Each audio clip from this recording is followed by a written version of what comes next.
सावधान, कभी किसी को शिष्य ना बनाए जब तक भगवत प्राप्ति ना हो जाए। ये अपनी डायरी में, अपने दिमाग में लिख लेना चाहिए।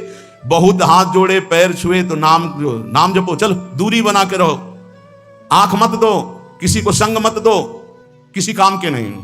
अगर तुम बैरागी हो, तुम ब्रह्मचारी हो, तुम जितेंद्री हो, तुम भगवत मार्ग में चल रहे हो, तुम्हारी वस्तु नहीं है, वो तुम्हारे सामने झुक के दे दिए। यहाँ के दाता ऐसे हैं, वो झुक के दे देते हैं, पता नहीं चलता, पैर छू के देते हैं। तुम्हें क्या पता, पैर छू के देते हैं।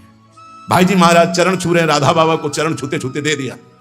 जो बाबा बाद में समझ पाए, आजीवन उनकी यही है, समझ पा गए ना, तो तन मन प्राण न्यौछावर कर दिया भाई जी के ऊपर। आजीवन जहां भाई जी वहीं, अगर चिता लगी तो वहीं टीन छवा लिया बलिहार। ये समझ, मेरे लिए इतना विपरीत संसार का। आप हाथ जोड़ोगे, झुकोगे, वो आपको रौंदेगा और आपकी आज्ञा का पालन नहीं करेगा। वो आपकी शेर दृष्टि बनी रहे, वो पक्का परमार्थी बन जाएगा, पक्का निकल जाएगा। और अगर ये कि यार कहीं घबरा न जाए, आजा, हाथ मिला और दुलार करके तो लात मारेगा तुम्हारी आज्ञा पर। लिख लो, वो तुम्हारी बात पर लात मार देगा। इससे शरीर पे लात मारना सहज होता है, आज्ञा पर लात मारना सबसे बड़ी बात होती है। एक गुरुजी का शरीर दर्द कर रहा था, शिष्य शरीर सेवी था। कहा बेटा आज बहुत शरीर में दर्द हो रहा है, हाथ से कुछ असर नहीं हो रहा, चढ़ जाओ शरीर पर, दबा दो। हे गुरुजी नरक जाना है, मैं नरक भेजने की बात कहते हो, हम पैर से आपके शरीर में। अरे बोले बेटा आप जबान में लात मार दिया, पर पैर में, ये शरीर में क्या, जबान में लात मार दिया। अरे गुरु का शरीर, चाहे पैर से दबाओ, चाहे आप कह दो यहां खड़े हो जाओ, अभी खड़े हो जाएंगे, क्योंकि मेरा शरीर थोड़ी तो आपका है। आप आज्ञा करें, आपको जैसे सुख मिले। मैं नहीं, संसार का विपरीत स्वरूप है। इसलिए उपासक बहुत सावधान। प्रायः बड़े बड़े महापुरुषों को यहां से रो के जाना होता है। क्यों? ये संसार की कटुता है। गड़ासा खा के जाना होता है, डंडे खा के जाना होता है, पर भगवान के भी पार्षद हारने वाले नहीं।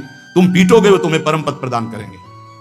इसीलिए सदैव उनका यश गाया जाता है, पर हृदय सदैव इस बात का पश्चाताप होता है कि इस जीव को अपनी सदगति के विषय, वो बिच्छू है, बिच्छू, वो डंक मारेगा, उसे निकालना है। बड़ा विचित्र है।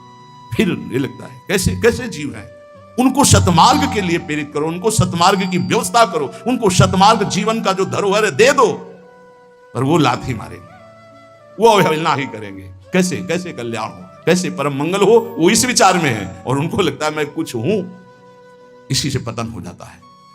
तो जब तक भगवत प्राप्ति नहीं, तब तक झेल नहीं सकते संसार के भाव को। ये हम आंतरिक भाव कहते हैं, हमसे बाहरी व्यवहार तो किसी से है ही नहीं। इसलिए सावधान, सब साधकों से गृहस्थ विरक्त। आपको अवसर मिला है नहीं, बाद में आप पछताओगे। अभी दुलार मिल रहा है, निकल चलो माया से। अगर इस दुलार की अवहेलना की तो तिनकर काल रूप में भ्राता, कुसुमादपि कोमलानी, वज्रादपि कठोराणी, ये शब्द याद रखना। अगर आज्ञा का पालन करते हो तो कुसुम से भी कोमल है हमारी सरकार, और यदि उल्लंघन करोगे तो उनके प्रीतम तिनकर काल रूप में भ्राता, तो वज्रादपि कठोराणी। फिर कह रहे हैं करुणानिधि हैं, पर की बात कहा वो सुनत नहीं। वो फिर नहीं सुनते, ध्यान रखना। अभी अवसर उन्होंने ही दिया है, संत समागम का अवसर प्रभु ने दिया है। जब द्रवई दीन दयालु राघव तो साधु संगति पाइए, बढ़िया अवसर है, निकल चलो। कथा चर्चा सत्संग ये सिर्फ आपके लिए हो रहा है, ध्यान रखना। आज अवसर है, निकल चलो, हमारी बात मान लो, प्रार्थना मान लो। गुरु परोसता है सच्चिदानंद नाम, सच्चिदानंद रूप, सच्चिदानंद लीला, सच्चिदानंद धाम। क्या पसंद करोगे? इसी भांड को पसंद करोगे। ये मलमूत्र बनाने की फैक्ट्री है, चाहे जितना बढ़िया जूस डालो, चाहे जितनी बढ़िया सामग्री डालो, 6 घंटे में दुर्गंध युक्त। इससे प्यार, उसी दुर्गंध द्वार से निकले हैं, उसी मलमूत्र के भांड में पले हैं, और फिर उसी में पैदा होने के लिए आचरण कर रहे हैं, फिर उसी गर्भ में जाएं, फिर उसी मलमूत्र के बीच में रहें। कैसी विवेक बुद्धि है। अगर निकाल करके नाम रूप लीला धाम में, तो तुमको ये पसंद नहीं आ रहा, वही पसंद आ रहा है, वही मलमूत्र के शरीर में आ सकती। शास्त्र के वचन भगवान की आज्ञा है, और उस आज्ञा पे चलोगे तो तुम्हें अनुभव होगा कि भगवान तुम्हारे अनुकूल है। वो कभी प्रतिकूल हो ही नहीं सकते, मंगल भवन है। लेकिन विपरीत आचरण करने के कारण तुम्हारी विपरीत बुद्धि अनुभव कराती कि भगवान प्रतिकूल है, गुरु भगवान प्रतिकूल है। ऐसा नहीं होता। इसलिए बहुत संभल करके, बहुत थोड़ा जीवन है, और उसको अगर संभाल के निकाल ले गए तो भगवान की प्राप्ति सहज में हो गई। वो मार्ग मिला है जो बड़े बड़े योगियों के लिए भी दुर्लभ है। ये वृंदावन रस, इसमें विशेष साधना नहीं, इसमें केवल अनन्यता है। राधा राधा राधा मेरी लाडली, पार हो जाओगे। हम यहां बड़ों का अनुकरण नहीं करते, हम अपनी बुद्धि को बड़ों के उपदेश से नहीं तोलते। हम दूसरे से सलाह लेते हैं, दूसरे के आचरण देखते हैं, दूसरे की बुद्धि से चलते हैं। बड़े कौन है? गीता जी, भागवत जी और महाभागवत, जो गीता भागवत को अपने जीवन में धारण की, उनकी बात नहीं। हम देखते हैं उन नीच पुरुषों की बात जो नीचता के आचरण करते हुए भ्रष्ट होते हुए जा रहे हैं, उनकी बात देखते हैं, उनकी बात सुनते हैं, उन्हीं के आचरण करते हैं। ये बातें पकड़ लोगे कभी फंसोगे नहीं। हम कभी एकांत में नहीं समझाते, अगर डांटना है तो सभा में डांटते हैं। बात हमारी पकड़ लेना। अगर हमसे जुड़े हो, चाहे गृहस्थ हो चाहे विरक्त हो, तब तक किसी को घास मत डालना जब तक प्रिया प्रीतम ना दिखाई दे दे। हम यहां माइक से तुम्हें कह रहे हैं, जब तक गोरे सांवले गात का साक्षात्कार ना हो जाए, अगर ना हो जाए तो जीवन में किसी को शिष्य मत बनाना। नियम लिया था कि कभी नहीं बनाएंगे, पर गुरु आज्ञा करी ऐसी। गुरुदेव की आज्ञा के आगे चाहे सैकड़ों नर्क मिले, उससे कोई फर्क नहीं पड़ता। गुरुदेव की आज्ञा में हमारा जीवन चाहे जिस कोटि का हो जाए, इसका कोई फर्क नहीं पड़ता। पर हम तुम्हें आज्ञा दे रहे हैं, जब तक सांवले सरकार और गोरे चरणारविंद का साक्षात्कार ना हो जाए, ममता ना हो जाए, कभी किसी को शिष्य ना बनाना। नहीं तो उनका उद्धार होगा कि नहीं पता नहीं, लेकिन तुम्हारा नहीं होगा। ऐसा फिसलन का ये मार्ग है। उपदेश देना, शिष्य बनाना, प्रचार करना, मतलब मिट्टी में मिल जाना। और भगवत साक्षात्कार है तो फिर भुने हुए चने में चाहे जितनी खाद पानी लगा दो, कभी अंकुरण नहीं होता। ये शिक्षा पकड़ लो, ये मिलती नहीं है। उदर पूर्ति के लिए भिक्षान आधा पेट, संयम नियम पूर्वक जीवन, कम सोना, निरंतर भजन करना, भगवत साक्षात्कार जल्दी हो जाना। विश्वास कर लो। वैसे भी शास्त्रीय सिद्धांत 12 वर्ष साधना में भगवत साक्षात्कार हो जाता है। कोई भी चिंतन 12 वर्ष लगातार हो तो सिद्ध हो जाता है। ये सब माया सिद्ध है। 12 जन्म से उसी का चिंतन हो रहा है। भगवान का चिंतन 12 वर्ष कर लो तो सिद्ध हो जाओगे। ये शास्त्रीय पद्धति है, ये संतों की जय घोष है। 12 वर्ष में सिद्ध हो जाता है। भैया 50 वर्ष व्यतीत हो जाते हैं, छोटे मोटे पर निंदा, पर दोष दर्शन, पर निंदा श्रवण, ये नहीं छूट पाते। भगवत साक्षात्कार तो बहुत बड़ी बात है। बहुत ऊंची उपासना में प्रवेश हो चुका है। ये सर्वोपम उपासना है, जहां प्रिया प्रीतम के चरणारविंद के आश्रय मात्र से महाप्रेम रस का अनुभव होता है। भगवान नाम समस्त प्रकार के सुखों को देने वाला है, महाप्रभु चैतन्य देव कहते हैं। पर यदि आप भगवान नाम का जाप भी करते हैं और किसी वैष्णव के मन को दुखा दिया है, तो चाहे जितना जाप कर ले, वो आपको आनंद प्रदान नहीं करेगा। महाप्रभु की बात। नाम जापक नाम के प्रभाव से, भगवान की कृपा से महात्माओं का संग प्राप्त करता है। यह पहली कृपा होती है। महात्माओं की कृपा से नाम निष्ठा प्रकट होती है। नाम जप की बहुत जोर की निष्ठा होती है। सावधानी यह रहे कि किसी भी महात्मा के प्रति, भगवत प्रेमी के प्रति अपराध न बन जाए। भक्त को देखकर उसकी किसी बाहरी बात में दोष दर्शन कर लेना, निंदा कर देना, ये सब नहीं। महाप्रभु इस पर बहुत जोर देते थे कि देखो, तुम भूल कर किसी भी भगवत भजन करने वाले की कैसी भी वृत्ति हो, उसकी निंदा मत करना, उससे द्वेष मत करना। ये महापाप है। अगर ऐसा करोगे तो नाम का प्रताप तुम्हें नहीं मिलेगा। जिस पर दोष दर्शन हो जाए, उसकी चरण रज लेके माथे पे रखो। महाप्रभु ऐसा आदेश करते हैं। अपने सिर में उसकी चरण रज रख लो तो क्षमा हो जाएगा। और यदि कोई भक्त है, भगवान का नाम जप करता है, बड़ा मलिन भेष, बड़ा ऐसे पागल जैसा, कभी उसकी उपेक्षा मत करो। ये वृंदावन है, यहां एक से एक ऐसे तुम्हें विक्षिप्त दिखाई देंगे जो प्रिया प्रीतम में डूबे हुए हैं और बाहरी। हमने कई महापुरुषों के दर्शन किए। एक तो भगवान दास, और एक थे कि पेपर का टुकड़ा ही लिए रहते थे। ऐसे पेपर का टुकड़ा सामने रखते थे, जहां खड़े तो बस तंबा लगाए, बनियान पहने, पेपर का टुकड़ा। मैं तो बिल्कुल पागल। रोज परिक्रमा लगाते थे, रोज वही पेपर का टुकड़ा, दूसरा नहीं। एक दिन स्वभाव में ऐसे था परिचय बनाना ऐसे महापुरुषों। नजदीक गए, घूम गए पेपर के साथ, महाराज दंडोत पेपर, और दृढ़ता हुई। हाँ, क्योंकि पुराने गंगा किनारे के महापुरुषों के हाथ से पले हुए, तो पता है सिद्धों की कैसी गति होती है। महाराज बहुत समय से देख रहे हैं, एक ही पेपर का टुकड़ा हो ऐसे, तो थोड़ा हटाइए और कृपा करके देखिए। नशे में आंखें, भागवतिक नशे में घूर्णित नेत्र उनके। क्या बात है, क्या जानना चाहते? वो जानना नहीं चाहते, जानना तो ठीक है, लेकिन हम आपके दर्शन करना चाहते थे। ये क्या लीला है? उनका जगत से बचने के लिए साधु को कोई ना कोई बाहरी ऐसी लीला रखनी चाहिए जिससे आकर्षण ना हो। बस इतने जानना, आप मस्त रहिए। एक महात्मा को देखा 5 जगह से बाल कटे हुए, ट्रांजिस्टर रखा हुआ ऐसे, गोद में ट्रांजिस्टर, तमाल के नीचे यहाँ जो गोरे दाऊ की कुंज है, इसके आगे। जब देखे तब बैठ, कच्चा परिक्रमा मार्ग, नजदीक बैठ गए। उनका गाना तो सुनते नहीं आप, वो बीड़ी पीते नहीं, क्योंकि बिना जली लगी। और 5 जगह से बाल, जैसे किसी ने किसी को दंड दिया हो। क्या लीला है? बोले तुम्हें क्या मतलब? मतलब नहीं, पर आपसे पूछ रहे हैं ऐसे। बोले कैसे लगते हैं? तुमको पागल जैसे। बोले इसीलिए। बोले इसीलिए एक महात्मा दो नाव पत्तल जितने मिलते वो बोरा लिए रहते, उसमें डालते रहते, फिर बिछा देते, फिर डालते रहते। उनका महाराज इसका क्या मतलब है? तुमका कैसे लग रहे? उनका लग तो ऐसे ही रहे आप जैसे कोई पागल आदमी ऐसे समेटता हो फिर भी घेर देता हो।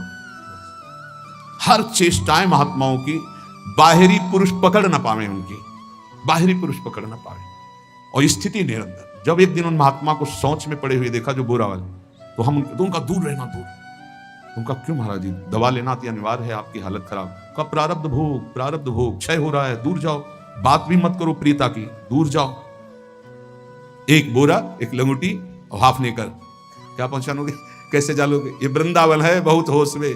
यहाँ ऐसा न समझना कि अगले पगले घूम रहे हैं, प्रिया प्रीतम के प्रेम रस में निमग्न है। तो यहाँ महाप्रभु चैतन्य देव के वचन, जो नाम जापक का अपराध कर देता है, चाहे जितना नाम जप करे, उसके अंदर आनंद नहीं हो सकता। अभेद भक्ति कोई निषेध नहीं है, शास्त्र सम्मत है, क्योंकि समुद्र ही तरंगायमान हुआ है, कोई दूसरा तो है नहीं। पर तरंग में इतनी सामर्थ्य नहीं कि वो समुद्र प्रकट कर दे। समुद्र में ऐसी सामर्थ्य करोड़ों तरंग प्रकट कर दे। तो समुद्र है श्री कृष्ण और तरंग है सब ब्रह्म ऋषि। वो प्रभु का चिंतन करके, जैसे भक्ति सूत्र में लिखा हुआ है, देवर्षि नारद जी ने कहा है, तस्मित् तज्जने भेदा भावा। भगवान और भगवान के भक्त में अभेद हो जाता है, अर्थात जो भगवान वही भक्त हो जाता है। जानत तुम्हें हो जाए, सिद्धांत है। ब्रह्मविद ब्रह्म भी भवति, वेदांत दर्शन में है। पर यह नहीं हुआ कि तरंग समुद्र को प्रकट कर दे, ऐसा नहीं हो सकता। समुद्र में प्रकट हुई और समुद्र में लय हो गई, तो अब समुद्र हो गई वो। पर तरंग की सत्ता नहीं कि वो समुद्र प्रकट कर दे। समुद्र में ऐसी लाखों तरंगें होती है। ऐसा महाप्रभु चैतन्य देव ने बताया कि भगवान शंकराचार्य जी ने ही ये लिखा है। तो उनका ये तो आचार्य का विनोद है। अच्छा, ये आचार्य का विनोद है, और ये आचार्य का विनोद नहीं है जो आप निर्विशेष ब्रह्म की बात कर रहे हैं। भगवान, फिर मैं अपनी बात को दोहराता हूं कि ये संसार से जो बहुत बुद्धिमान हैं, उनकी बुद्धि को घिसने के लिए ये बना हुआ है वेदांत, घिस घिस के सूक्ष्म करने के लिए। और जिस समय वो थक जाएंगे तो फिर हरिश शरणम ही निकलेगा, हरिश शरणम। सन्यासी जन जानते हो क्या? ओम नमो नारायणाय, ओंकार स्वरूप भगवान नारायण को नमस्कार है, तो बोलेंगे नारायणाय नारायणाय नारायण। आप देखो ना, भगवान की शरण में हो जाना, भगवान का नाम लेना, ये सब महाज्ञानियों में है, पाया गया। हृदय की शांति देखो, सामने श्री प्रबोधानंद जी जो प्रकाशानंद जी के रूप में, उनसे कह रहे हैं हृदय की शांति हुई। श्रद्धावान लभते ज्ञानम तत्परा संयतेन्द्रिया ज्ञानम लब्ध्वा पराम शांति मचरेणाधिगच्छति। परम ज्ञानी हो क्या शांति हुई आपको? ये तर्क, ये वितर्क, ये निंदा, ये स्तुति शांति के लक्षण है। क्या आप सब कुछ भूल कर कभी अपने में स्थित हुए भगवान शंकराचार्य जी की भांति? अब सभा में जब महाप्रभु बोल रहे तो तुम्हें हम सुनाते हैं भगवान शंकराचार्य जी ने क्या कहा। मत्स्यादिभिरवतारैरवतारवता सदा वसुधाम परमेश्वर परिपाल्यो भवता भवतापभीतो हम। ये आदि गुरु भगवान शंकराचार्य जी बोल रहे हैं कि आप जैसे मत्स्य आदि अवतार धारण करके पृथ्वी की रक्षा करते हैं, भक्तों की रक्षा करते हैं, तो हे श्री कृष्ण, संसार ताप से संतप्त हुआ मैं आपकी शरण में आया हूं। आप सच्चे हृदय से मैं कह रहा हूं कि मेरी रक्षा कर लीजिए। ये क्या है? प्रकाशानंद जी ने कहा कि यथार्थ में तो आप कुछ भी कहें, लेकिन जगत असत्य है और जीव ब्रह्म है। जो लोग ये नहीं समझते हैं वो अज्ञानी हैं। ये भगवान शंकराचार्य जी ने कहा है। ये प्रार्थना, ये विनय तो व्यवहारिक है आचार्य की। जीव का परम लक्ष्य है मोक्ष प्राप्त हो जाना। प्रकाशानंद जी, अज्ञान का नाश होकर ब्रह्म स्वरूप में स्थित हो जाना, यही परम लक्ष्य है। प्रभु ने हाथ जोड़कर कहा, महाप्रभु चैतन्य देव, आप ज्ञानी हैं, आप पंडित हैं, आप शास्त्रज्ञ हैं, आप गुरु पद पे बैठे हैं। भला आपके सामने मैं क्या बोलूं? किंतु मैं फिर कहूंगा, मैं तर्क की बात नहीं कह रहा, हृदय की बात कह रहा हूं। विचारों को परिष्कृत कर लीजिए। चाहे आत्म प्रेम हो या श्री कृष्ण प्रेम हो, तभी विश्वास, तभी श्रद्धा, तभी साधना सार्थक। क्या आपको आत्म प्रेम हुआ? यदि आत्म प्रेम होता तो आत्मा के सिवा और कौन है? किससे तर्क कर रहे हो? किसकी निंदा की अभी तक? क्या रति की उपलब्धि हुई? आत्मरति? अब भी मान जाओ, प्रेम ही चरम लक्ष्य है। यह वाणी का विषय नहीं है, ये हृदय से होता है। और आपका हृदय अभी आवरण से युक्त है, हम के आवरण से। डॉक्टर के सामने बैठे हो, क्या चलेगा? आप अपने को सिद्ध मानते हैं कि आप प्रेम सिद्धि मिली, जो स्वतः सिद्ध वस्तु है, क्या आपके अंदर जागृत हुई? क्या वो साधनों से प्राप्त होती है या कृपा से? और यदि कृपा से, तो फिर ये तर्क वितर्क मस्तिष्क प्रधान ये क्यों? केवल भगवान शंकराचार्य जी ने बुद्धि को पवित्र और सूक्ष्म करने के लिए भाष्य की रचना की है। हृदय तो उनका किस प्रेम में स्थित है आपने देखा है। श्री प्रकाशानंद जी से चैतन्य महाप्रभु कहते हैं, आपको हम बता रहे हैं भगवान शंकराचार्य जी क्या कह रहे हैं। काम्योपासनयार्थयन्त्यनुदिनं किंचित फलम स्वेप्सितम केचिद स्वर्गमथापवर्गमपरे योगादि यज्ञादिभिः अस्माकं यदुनंदनाद्रियुगल ध्यानावधानार्थिनां किं लोकेन दमेन किं नृपतिना स्वर्गापवर्गैश्च किं। प्रबोध सुधाकर नामक ग्रंथ में आद्य गुरु भगवान शंकराचार्य जी कह रहे, बहुत लोग प्रतिदिन अनेक कामनाओं की प्राप्ति के लिए उपासना करते हैं और मनोवांछित फल पाते हैं। कुछ लोग यज्ञ आदि तपस्या के द्वारा स्वर्ग की प्राप्ति चाहते हैं। बहुत लोग योग आदि ज्ञान के द्वारा मुक्ति की चाह करते हैं। किंतु हमें तो नंदनंदन श्री कृष्ण के पादारविंद के ध्यान में तत्परता पूर्वक संलग्न रहने से जो प्रेम सुख मिलता है वो किसी में नहीं है। हमें उत्तम लोकों से क्या, हमें नृपति से क्या, हमें इंद्रपद से क्या, हमें मोक्ष पद से क्या। हम तो सांवले अरुण तलवे में, सांवले सरकार के अरुण तलवे में अपने चित्त को लगाकर परमानंद में मगन हैं। अब आप इसको क्या कहेंगे जो भगवान शंकराचार्य जी कह रहे हैं। और चैतन्य महाप्रभु जब ये श्लोक कह रहे थे तो आंखों से अश्रु बह रहे थे और रुक रुक के कह रहे थे। ये दृश्य और ये श्लोक सुनकर पसीना पसीना हो गए प्रकाशानंद जी। और महाप्रभु तो हा कृष्ण भावावेश एकदम आ गया उनके निज जन। कोई सभा में हिम्मत नहीं कि एक शब्द बोल सके। प्रकाशानंद जी पसीना पसीना हो रहे, आश्चर्यचकित हो रहे। अब उठे और जो उनको पंखा डुलाया जा रहा था उससे पंखा लिया और महाप्रभु के स्वयं से ये सब सन्यासी देखकर आश्चर्यचकित हुए कि जो परास्त्र करने के लिए तर्क कर रहे थे वही सेवा में। सभी सन्यासी प्रकाशानंद जी की ये दशा देख करके आश्चर्यचकित हो गए। इतना कट्टर सन्यासी वेदांती और सेवक थे, कहते थे हवा करो, लेकिन पंखा ले लिया और स्वयं महाप्रभु चैतन्य देव की जे ही वो हवा कर रहे थे तो जो महाराष्ट्रीय ब्राह्मण महाप्रभु से नाचने लगे, हरि हरि हरि श्री हरि। बड़ी कृपा हो गई, हो कृपा हो गई, क्योंकि निंदा करते थे, आज पंखा कर रहे हैं। प्रकाशानंद जी के अंदर मन में आता, अरे चरण पकड़ ले, चरण पकड़ ले। साक्षात प्रेमावतार श्री कृष्ण ही सन्यासी रूप में है, तू इनके चरण पकड़ ले, क्षमा मांग ले। इनको निंदा की है, इनको कटुवचन बोला है, किंतु अब भी प्रतिष्ठा का थोड़ा काफी तो हट गया, क्योंकि स्वयं पंखा कर रहे, पर चरण पकड़ने की हिम्मत नहीं हुई। हृदय से बार बार चरणों की तरफ देखते मन आता कि दौड़ के लौट जाऊं, पर फिर शिष्य है ना, बहुत ही प्रतिष्ठा बहुत ही खतरनाक होती है। तो बड़ी कृपा है बड़े महापुरुष की कि इतना बड़ा किला प्रतिष्ठा का टूट गया नहीं, बहुत बड़ा आवरण है। लोक लज्जा बस समाज के बस चरण तो नहीं पकड़ पाए, पर हृदय टूट गया। महाप्रभु कृष्ण कृष्ण कृष्ण, फिर बाह्य शुद्ध हुई और हाथ जोड़ा और एकदम खड़े हो गए और वहां से चल पड़े। प्रकाशानंद जी थोड़ी देर बाहर तक छोड़ने गए और चरण चिन्हों को देखते रहे। जब सब सन्यासी इधर उधर हुई तो चरण रज लेके कि अब इससे तो वंचित ना हो, चरण रज जेव ही लगाई, बांध टूट गया।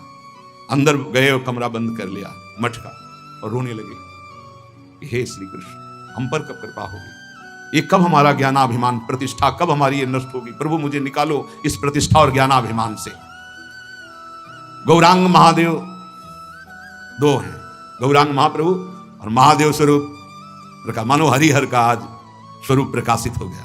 जैसे भगवान शिव श्री कृष्ण के चिंतन में मगन रहते हैं, ऐसे श्री हरि भगवान शिव की आराधना करते हैं। तो दैन्य भाव से मानो महाप्रभु श्री कृष्ण रूप में गए, तो महादेव स्वरूप में अब इस समय प्रकाशानंद जी श्री कृष्ण विरह में तड़पने लगे अंदर। गौरांग और महादेव दोनों स्वरूप है। जो ब्रह्म स्वरूप है वो साक्षात शिव है। ऐसा नहीं कि छोटी मोटी कोई स्थिति के महापुरुषों प्रकाशानंद जी, नहीं तो कब का परास्त कर देते सार्वभौम भट्टाचार्य जी। ऐसे विद्वान सार्वभौम भट्टाचार्य जी कि एक आचार्य प्रणाली का ग्रंथ कहीं दूर देश में था जो वो कभी किसी को देते ही नहीं थे। तो कहा हमको कुछ दिन के लिए दे दो, हम प्रतिलिपि बना दें। हाथ से उस समय मशीनें तो थी नहीं, तो उनका नहीं दे सकते। बोले एक बार सुना दो। हाँ बोले सुना सकते हैं। जैसे जैसे सुनाते गए वैसे वैसे अंदर दिमाग में पूरा ग्रंथ याद करके आए, महाप्रभु को सुना दिया था। इतने प्रवीण बुद्धि के, तो भला वो क्यों ना प्रकाशानंद जी को परास्त कर देते? नहीं, वो अद्भुत शैव निष्ठा को, ब्रह्म निष्ठा को प्राप्त थे। पर प्रेम तो प्रेम है, प्रेम का एक अद्भुत प्रभाव होता है जो किसी को भी परास्त कर सकता है। जब भगवान को अधीन अजित को जीत लिया तो और कौन बात। अजित को कोई जीता तो प्रेम नहीं। भगवान का एक नाम है प्रेमाधीन। उस दिन से प्रकाशानंद जी का मन आम्र मास में से खसक गया और बार बार अंदर हे श्री कृष्ण कृपा करो, हे श्री कृष्ण कृपा करो, ऐसे होने लगा। बीच बीच में रोने लगे। कभी जीवन में आंसू नहीं आते सन्यास में, ध्यान रखना। अब रोना शुरू हुआ। उन्हें कुछ अच्छा नहीं लग रहा था। वेदांत की सारी बातें, ग्रंथ सब मानो काटने को दौड़ रहे हों। शिष्यों की तरफ देखते तो ऐसा लगता मानो हमें बंधन में डाल दिया गया। कब भागूं यहां से, उनका मन ऐसे। कब मैं महाप्रभु चैतन्य देव के चरणों में जाके गिर जाऊं, एक बच्चे की तरफ कह दूं कि मुझे संभाल लो। अब वो अनुपम रूप माधुरी श्री कृष्ण की उदय होने लगी उनके हृदय में, क्योंकि पवित्र हृदय कोई साधारण महात्मा है। अब तो जैसे जैसे रूप प्रकट होने लगा, भारी विकलता होने लगी। अब लगा कि ऐसे महापुरुष का जिनका दर्शन संभाषण श्री कृष्ण रूप माधुरी में मुझे आसक्त कर दिया, उनकी मैंने निंदा की, उनकी अवहेलना की। एक बार उनके चरणों में पढ़ के रोऊं, क्षमा याचना करूं, पर कैसे कैसे करूं, कैसे उनके चरणों में पढ़ूं। रो पड़े और निकल पड़ा, हे चैतन्य देव मुझे अपने चरणों में स्वीकार करो। ये कृपा है। प्रभु कहते हैं कि कोई भी वैष्णव अपराध करने वाला हो, चाहे वो महादेव जी के समान वैभव क्यों न रखता हो, मैं कहता हूं कि वो तत्काल मेरी दृष्टि से त्याज्य होगा और उसका समस्त भजन फल क्षीण हो जाएगा। चैतन्य महाप्रभु श्रीवास ने कहा, प्रभु अपराध का विमोचन का उपाय भी तो होना चाहिए।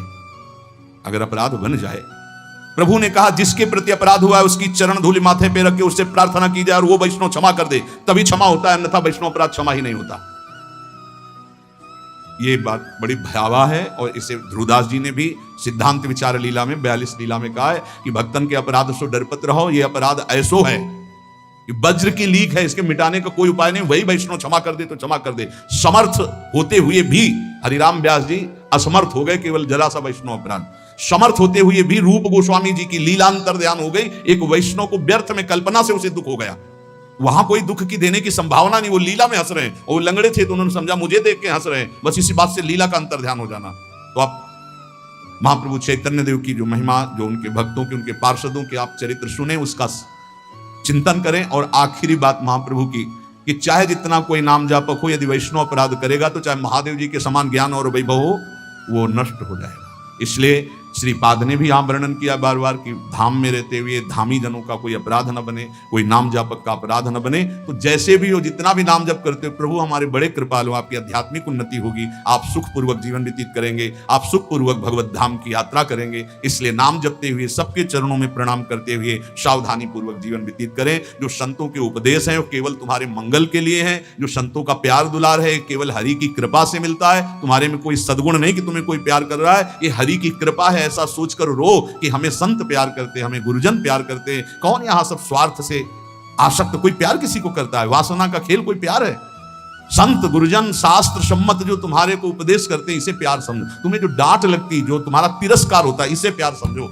अगर ये प्यार सह गए तो प्रेम को प्राप्त हो जाओगे। नाम जपते हुए सावधानी पूर्वक नाम को बढ़ाइए, नाम को बचाइए और नाम को पचाइए। नाम जापक से कोई अहंकार भरे वचन, कोई अहंकार भरी चेष्टा, कोई दोष दर्शन, कोई निंदा, ये ना होने पावे। बहुत सावधान रहोगे तो जीवन मंगलमय हो जाएगा। श्रेष्ठ उपासक अपने उपास्य देव में तन मन प्राण सर्वस्व समर्पित कर देता है तो उपास्य देव उससे एक क्षण भी दूर नहीं रहते। यही उपासना का अर्थ है। सदैव अपने इष्ट के समीप रहना उपासना, समीप रहना भाव से, तन से। हमारा तन उनकी सेवा में, मन उनके भाव में, वाणी उनके नाम गुण कीर्तन गायन में, श्रवणेंद्रिय उनके श्रवण गुणों का करना, नाम कीर्तन का करना, नाम जप का श्रवण करना, साक्षात भगवत स्वरूप हो जाता है, जो है वही प्रकाशित हो जाता है।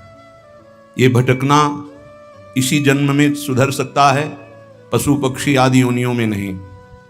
इसलिए सावधान होकर के एक एक क्षण, एक एक श्वास, एक एक वृत्ति राधा नाम में लगा दो, खुद परिणाम देख लोगे।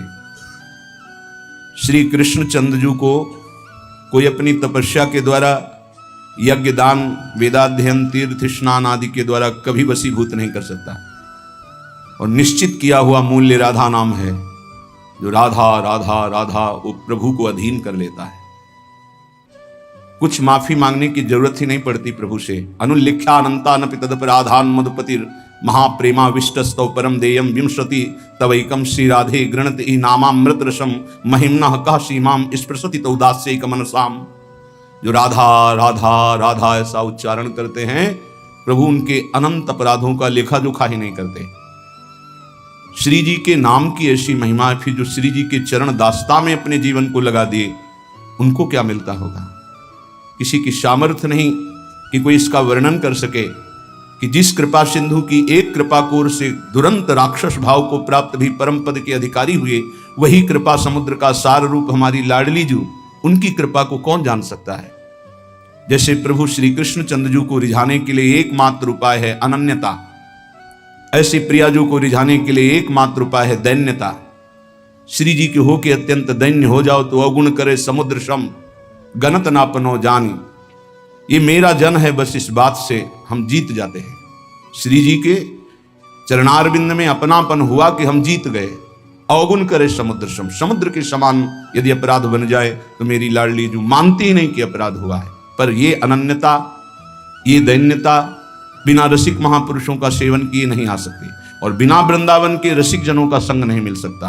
वृंदावन की कृपा के बिना विशुद्ध प्रिया प्रीतम के अनुराग में जिनका मन लगा हुआ है, ऐसे रसिकों का संग नहीं मिल सकता। वो मिलेगा तो वृंदावन की कृपा से। कभी भी कहीं भी किसी को भी यदि ये सौभाग्य मिला तो पहले वृंदावन की कृपा हुई, तब ये सौभाग्य मिला। श्रीपाद प्रबोधानंद जी महाराज कह रहे हैं, गाढ़ा शक्तिमता मपीह विशेष स्वत्यंत निर्वेदतो दृक्पाते सहिष्णुतातिशयिनाम योगे समुद्योगिनाम ब्रह्मानंद रसैकलीन मनुषाम गोविंद पादाम्बुज द्वंद्वाविष्ट धियाम च मोहनमिदं वृंदावनम स्वैर्गुणैः। बड़ी महिमा की बात कह रहे हैं श्रीपाद प्रबोधानंद जी महाराज। स्वैर्गुणैः मोहनोपि, अपने प्रभाव से तुम्हारे मन और चित्त को मोहित करके प्रियालाल के चरणों में समर्पित कर देगा। ये वृंदावन का प्रभाव है। जब अपने को सबसे दीन समझा जाए, नाम जापक अपने को सबसे दीन समझे, मैं सबसे नीच, ओ ऐसा आप सत्य मानिएगा, जो नाम जापक है वो कोई बनावटी नहीं कि वो बनावटी बोलते मैं अधम हूं, मैं दीन हूं, मैं नीच हूं, ऐसी बात नहीं है। अनुभव होता है प्रभु की कृपा कहां और कहां मैं नीच, ऐसा दोनों का तारतम्य अनुभव होता है। अहंकार के कारण आपको अनुभव में नहीं आ सकता, लेकिन जब अहंकार रहित होगे तो दिखाई देगा कहां प्रभु की अपार कृपा और कहां अपनी अधमता, दोनों का। देखो स्वामी जी महाराज श्री ललिता जी के अवतार हैं, श्री स्वामी हरिदास जी, और अपने सिद्धांत पद में कह रहे हैं, मोसो ना बिगारन को और तोसो ना संवारन को, तो ही मोही पड़ी हो। अब विचार करो, हरिवंश महाप्रभु हित सजनी के अवतार हैं। वो कह रहे हैं, क्वाहम तुच्छा परम अधमा प्रणहो गर कर्मा, कहा मैं तुच्छ अधम अपराध करने वाला हूं, कहा ये नाम, ये राधा नाम तो सिर्फ वृंदावन की महिमा जो मेरे हृदय में स्फुरित हो रहा है। क्या है ये? कोई साधक है, कोई संत है? ये तो साक्षात भगवान आचार्य रूप में अवतरित होते हैं। तो जब जब होए धर्म के हान, सेवक जी महाराज हरिवंश महाप्रभु के लिए लिखते हैं, जब जब होए धर्म के हान तब तब तनु धरि प्रकटत आन, जान और दूजो नहीं। तो उपासक को चाहिए, जो नाम जापक उसका नाम तभी प्रकाशित होगा जब उसमें दैन्यता आए कि मैं तो वास्तविक मैं बहुत अधम हूं, लेकिन हम पर प्रभु की बहुत कृपा है। ये दोनों साथ होने चाहिए, केवल अधम ही कह के नहीं रुकना है। देखो हनुमान जी महाराज परम ज्ञानी महाभागवत, असमय अधम सखा सुनु, रुक नहीं गए, पर मोहू पर रघुवीर, देखो मेरे ऊपर कितनी कृपा, यद्यपि मैं अधम हूं, ये बात ध्यान देनी। नाम जापक उपासक तभी दिव्य ऊंचाई पर पहुंचता है जब तरण से भी अपने को नीचा समझता है। बहुत सहनशील होना चाहिए नाम जापक को। नाक में गुस्सा नहीं होना चाहिए। और एक ध्यान रखना, भजन करोगे तो ये आ जाएगा, सही ढंग से चलोगे तो नाक में गुस्सा आ जाएगा, क्योंकि अभिमान स्फुरित होगा जो अंदर है, उसको दमन करने के लिए गुरु शासन में रह जाता है। त्रिभुवन में कोई दूसरा नहीं है जो भजन का अभिमान नष्ट कर सके, केवल गुरु नष्ट करते हैं। एकमात्र अहंकार पर अगर हथौड़ा कोई मार सकता है ज्ञान का, तो केवल गुरुदेव है, दूसरा तो ऐसे ही बोलेगा, लेकिन वो सीधा प्रहार उसी अहंकार पर। बहुत सहनशील उपासक को गुरुदेव की कृपा बना देती है। इसलिए एक प्रश्न हुआ था कि हम अव्यक्त रूप से गुरु मान लेते हैं तो हमें क्या भगवत प्राप्ति नहीं होगी? देखो, अव्यक्त तुम्हें चपत लगाने नहीं आएगा, ध्यान देना। अव्यक्त तुम्हें ऐसा नहीं कि खड़े रहो, यहां यहीं खड़े रहो जब तक लौट के नाम है, यहीं खड़े चलो, ऐसा करो। ये हमको प्रगट गुरु चाहिए, क्योंकि प्रगट में फंसे हैं। वो हमको दुलार भी करें, हमें डांट भी सके, हमें चपत भी लगा सके, तभी हम सुधरेंगे। मान लो हम अव्यक्त गुरु मान लेते हैं तो जो मन आया सो कर रहे हैं, वो समझा। अव्यक्त गुरु तुमको कौन ऐसा है जिसको उपदेश नहीं कर रहे? आप बुरा करने चलते हो, अव्यक्त गुरु अंदर रोकते, मान पाते हो आप? एक त्रिभुवन में गुरुदेव के सिवा कोई ऐसा नहीं जो निर्विकार और निरहंकार कर सके। ये हम खुली बात कहते हैं। भगवान भी हमारे हृदय में बैठे रहे, निर्विकार नहीं किए। जन्म जन्मांतर से हमारे साथ हैं, कभी निर्विकार नहीं किए, कभी निरहंकार नहीं किए। वही हृदयस्थ भगवान अव्यक्त जब व्यक्त रूप गुरु रूप धारण किए तो पक्का सुधार हो गया, पक्का माया से मुक्त करने का मार्ग दिखा दिया। नहीं तो हाथ उठा कहते, चाहे सर के बल खड़ा होकर तप करे, अहंकार पे कोई फर्क नहीं पड़ता। 10-10 हजार वर्ष तक खड़े रहे, जटाओं में घोंसले बन गए, चिड़िया बैठी, तुम कितने साल जियोगे? सारा अहंकार मिट्टी में, सब ज्ञान है तो क्या हुआ? केवल जल पी के रहे तो क्या हुआ? कितने ऐसे पशु पक्षी जल आहार करते हैं, उनको भगवत प्राप्ति हो गई। हर अहंकार की धज्जियां गुरुदेव उड़ाते हैं। और जब गुरुदेव का ऊपर वरद हस्त नहीं रहता तो सिद्धता का नाटक शुरू हो जाता है, नाटक शुरू हो जाता है। इसीलिए अत्यंत दैन्य भाव वास्तविक जब आएगा तो गुरुदेव के चरणों में आएगा। पक्का समझो, हम आपको हृदय की बात कहता हूं, जब तक गुरुदेव की कृपा नहीं तो दो बातों पर विजय नहीं प्राप्त की जा सकती। विकारों पर षड विकार जित, ये गुरुदेव की कृपा, और अहंकार रहित होना केवल गुरुदेव की कृपा। ये दैन्यता केवल गुरुदेव। ये खूब अंदर की बात कह रहा हूं, खूब साधन मार्ग में चल के कह रहा हूं। जब तक गुरु कृपा नहीं होगी प्रगट गुरुदेव की, तब तक दो बातों पर विजय नहीं प्राप्त की, एक तो विकार और दूसरे अहंकार। बहुत सहनशील होना, सहनशील गुरुदेव बनाते हैं, ठोक ठोक के हर जगह, जहां कमजोर हो वहीं पीट पीट के। दूसरों को मान देना और स्वयं अमानी रहना, यह गुरुदेव की कृपा से ही आता है। जो शुद्ध रसिक महापुरुष भगवत प्रेम में डूबे हुए हैं, वही अमानिना मान देन स्थिति प्रदान करते हैं। ये स्थिति बनावटी नहीं होगा, बनावटी टिक नहीं पाएगा। चाहे जितना भारी विद्वान तपस्वी पांडित्य से युक्त क्यों ना हो, जब तक वो अपने को तृण से नीच नहीं समझता, सहनशील नहीं होता, दूसरों को सम्मान देना, स्वयं अमानी रहना, तब तक उसमें भगवत भाव का प्रादुर्भाव नहीं होता। ये बात बहुत ध्यान देने की है, नहीं खाली भटकना पड़ेगा। ऐसे हमसे बनते रहेंगे कि अंधा बटे और पड़ा चबाए, भजन करना कठिन, करके बचाना कठिन, बचा के पचाना कठिन। उपासक को चाहिए कि भूख लगे तो आधा पेट भोजन कर ले, प्यास लगे तो जल पी ले।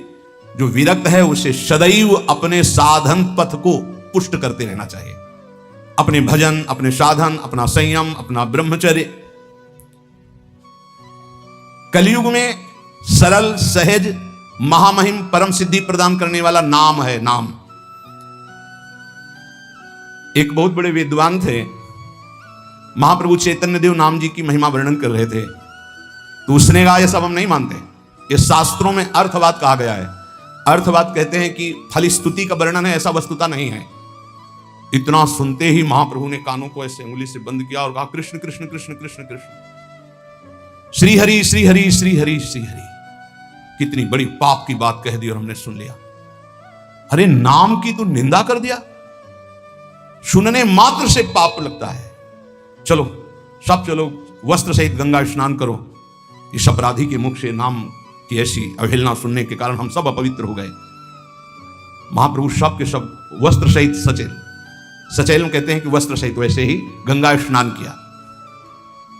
फिर गंगा जी में ही खड़े होकर के महाप्रभु भक्तों को कहने लगे, भाई तुम सच्ची मानो, अखिल कोटि ब्रह्मांड नायक श्री कृष्ण के एक एक रोमकूप में असंख्यों ब्रह्मांड है।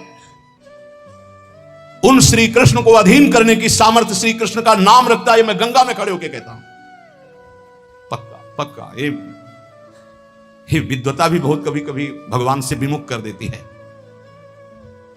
एक श्वास में एक नाम ले लिया, कृष्ण, राधा, राम, हरि, भारी पड़ जाएगा तुम्हारे हिसाब में। जब तुम्हारा शरीर छूटेगा और तुम्हारे रजिस्टर को देखा जाएगा तो एक कृष्ण नाम निकलेगा, तो वो तुम्हें तार देगा। एक कृष्ण नाम, ये ध्रुवदास जी महाराज कह रहे हैं, एक नाम त्रैलोक ही तारे, जो ना ले सो जन्म ही हारे। पूरे जन्म में यदि भगवान नाम नहीं लिया तो व्यर्थ चला गया जन्म। और जिसने एक बार कृष्ण कहा, राधा कहा, हरि कहा, भारी पड़ जाएगा।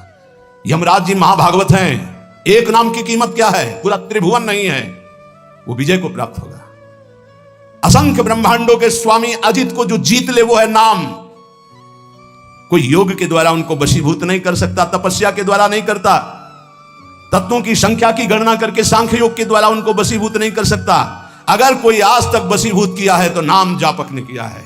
सुमीर पवन सुत पावन नामू, अपने बस कर राखे नाम।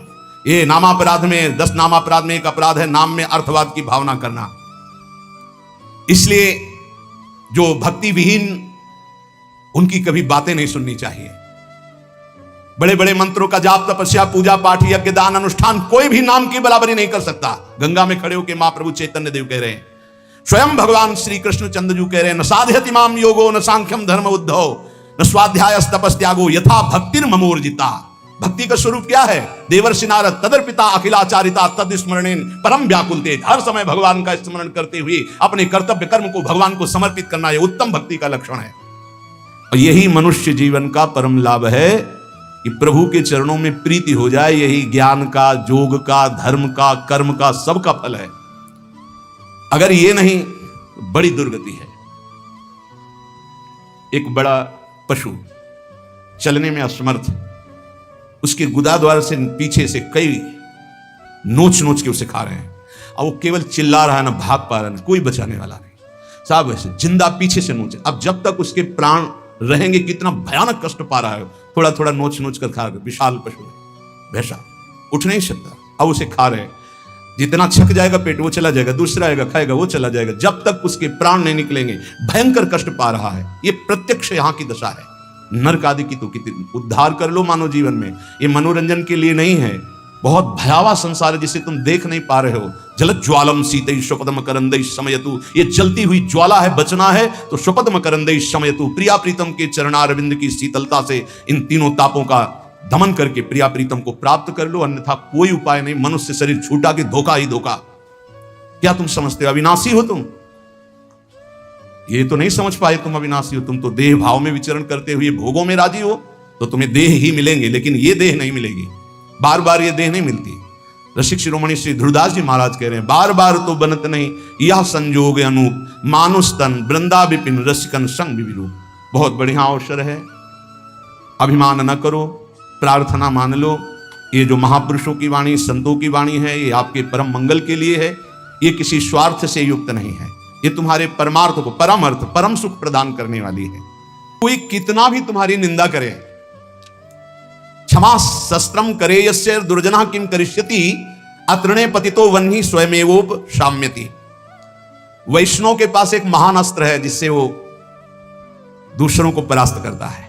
क्या? क्षमा।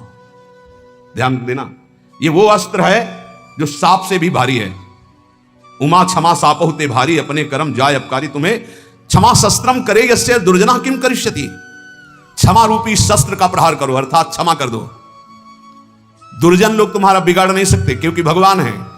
जैसे तिनका जलकर भस्म हो जाता है, ऐसे ये दुर्जन लोग अपने आप सापहु ते भारी। वैष्णव को क्षमा करना चाहिए।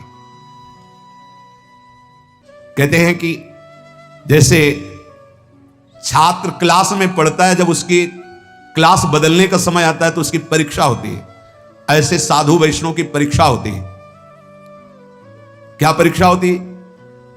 उसको गाली दी जाएगी, अपमान होगा, निंदा होगी। ये ध्यान देना, ये परीक्षा अगर पास हो गए क्या, क्षमा और शांति, तो आगे क्लास में पहुंच जाओगे भूमिका में, नहीं फिर नीचे बने रहोगे। इस लोक में तुम्हारी चाहे कोई कितनी निंदा करे, तुम उसकी निंदा मत कर देना। निंदा को सहन करना।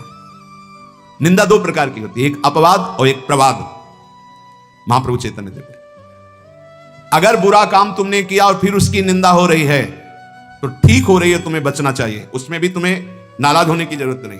और अगर तुमने बुरा काम नहीं किया और तुम्हारी निंदा हो रही तो बहुत ठीक हो रहा है, तुम्हारा भारी प्रारब्ध जो शरीर में दंड मिलने वाला था वो निंदा के द्वारा काटा जा रहा है। भगवान की विशेष कृपा है। दोनों स्थिति में, प्रवाद और अप्रवाद में भी तुम्हें किसी तरह क्रोध नहीं करना है। बहुत बड़े महापुरुष चरणदास जी महाराज, साधो निंदक मित्र हमारा, निंदक को निकटे ही राखो, हो न देऊ न्यारा, साधो निंदक मित्र हमारा। निंदक नियरे राखिए आंगन कुटी छवाए, कमरे में नहीं बीच आंगन में रखो, उठते बैठते देखे, एक एक दोष वर्णन करे। ये बड़ी बढ़िया बात है। निंदा करने वाले भारी पापों का नाश कर देते, बात मान लो। पर जब निंदा होती है तो ऐसे लगता है जैसे दिया सलाई पेट्रोल डाल के लगा दी गई छाती। और उसके प्रति यही आएगा कि अगर तप होता तो राखी करके छेड़ो, दिखा देते लोगों को। हाँ, ये अगर अंदर वृत्ति है तो भगवदानंद की अनुभूति नहीं होगी, ध्यान रखना। सहना पड़े अपवाद और प्रवाद। अपवाद, यदि गलती हुई है उसकी निंदा हो रही तो ठीक ही हो रही, उसमें क्या बोलना है। और अगर गलती नहीं हुई, निंदा हो रही तो बहुत ठीक हो रहा, तुम्हारे प्रारब्ध का नाश हो रहा, पूर्व प्राप्त जो शरीर को दंड मिलता और निंदा देके भुगता दिया गया। कह रहे निंदक को निकट ही रखो, बढ़िया सुविधा देके रख सकते हो। प्रशंसा वाले को रखा जाता है नजदीक। खड़े हो माइक। तो आप लोगों के बीच में हम ये बड़े गर्व से कहते हैं कि पूज्य महाराज जी का सानिध्य हमारा परिवर्तन कर दिया। और वही माइक से बोलने लगे, बड़ा दुर्भाग्य इनका संग मिला। दृष्टि लो बदल जाए तो कह देला। बड़े बड़ों की बात होती है, छोटों की नहीं। निंदा में अच्छे अच्छों की दृष्टि बदल जाती है, रौद्र दृष्टि हो जाती है। जो निंदा होने पर शांत रहे वो स्थिति प्रज्ञ महात्मा होता है। पूज्य बात उड़िया बाबा जी महाराज, जैसे कोई विदेशी भाषा में हमको गाली दे, हमें पता ही नहीं क्या बोल रहा है, मुस्कुरा के चल देंगे। जब हमारी भाषा में हमको गाली दे और हम ऐसे मुस्कुरा के चल दे, बिल्कुल बुरा ना लगे, तो समझो स्थिति आई है। पाछे निंदा करियग धोवे, सुनि मन मिटे विकारा, जैसे सोना तापी अगिन में, निर्मल करे सुनारा, साधो निंदक मित्र हमारा। ये निंदक लोग कितने कृपालु हैं। ये पीछे से निंदा करते हैं और क्या करते हैं, समस्त विकारों को उसके मिटाकर ऊपर उठा देते हैं। पक्का निंदा सह गए तो भूमिका बदल जाएगी। बहुत कठिन है निंदा सहना, बहुत कठिन है। निंदा सह गया तो द्वंद्व सहने की ताकत आ जाएगी। स्तुति बहुत अच्छी लगती है, नहीं लगती। बगल से निकल के कोई ये कह रहा कि बड़े भाग्य हैं ऐसे महात्मा के दर्शन, और कान में पड़े तो ऐसा लगता है बर्फ की सिल्ली रख गए। जब कोई न कोई प्रणाम न कोई नमस्कार और कटु वचन बोले, फिर उसके प्रति हमारा नम्र भाव, ये हमारी वैष्णवता, ये साधुता है। क्या करते हैं, जैसे अग्नि में तपाकर सोना शुद्ध होता है, ऐसे निंदा करके ये लोग हमारे पापों का नाश करके हमें ऊंची स्थिति प्रदान करते। तो कौन बड़ा हुआ, जो हमें स्तुति करके नीचे गिरा दे या जो निंदा करके ऊपर उठा दे। जो ऊपर उठा दे तो निंदक मित्र हमारा। बोले घन अहरन कसी हीरा, निबटे कीमत लक्ष्य हजारा। कांच और हीरा की पहचान कैसे होती है, एक घन में पहचान होती है। घन लोहे का एक हथौड़ा जैसा होता है, और उसको ऐसे रख के पक्की जगह पे लोहे पे, और ऊपर से घन मारो। अगर नकली हीरा है तो छार छार हो जाएगा, असली हीरा है तो कुछ फर्क नहीं पड़ेगा। तो बोले असली संत में जहां गाली गलौज निंदा अपमान करो कोई फर्क नहीं पड़ा, और अगर टूट गया तो नकली हीरा था, असली हीरा नहीं। घन अहरन कसी हीरा, निपटे तो कीमत लक्ष्य हजारा। ऐसे जाचत दुष्ट संत को, करन जगत उजियारा। साधो निंदक मित्र हमारा।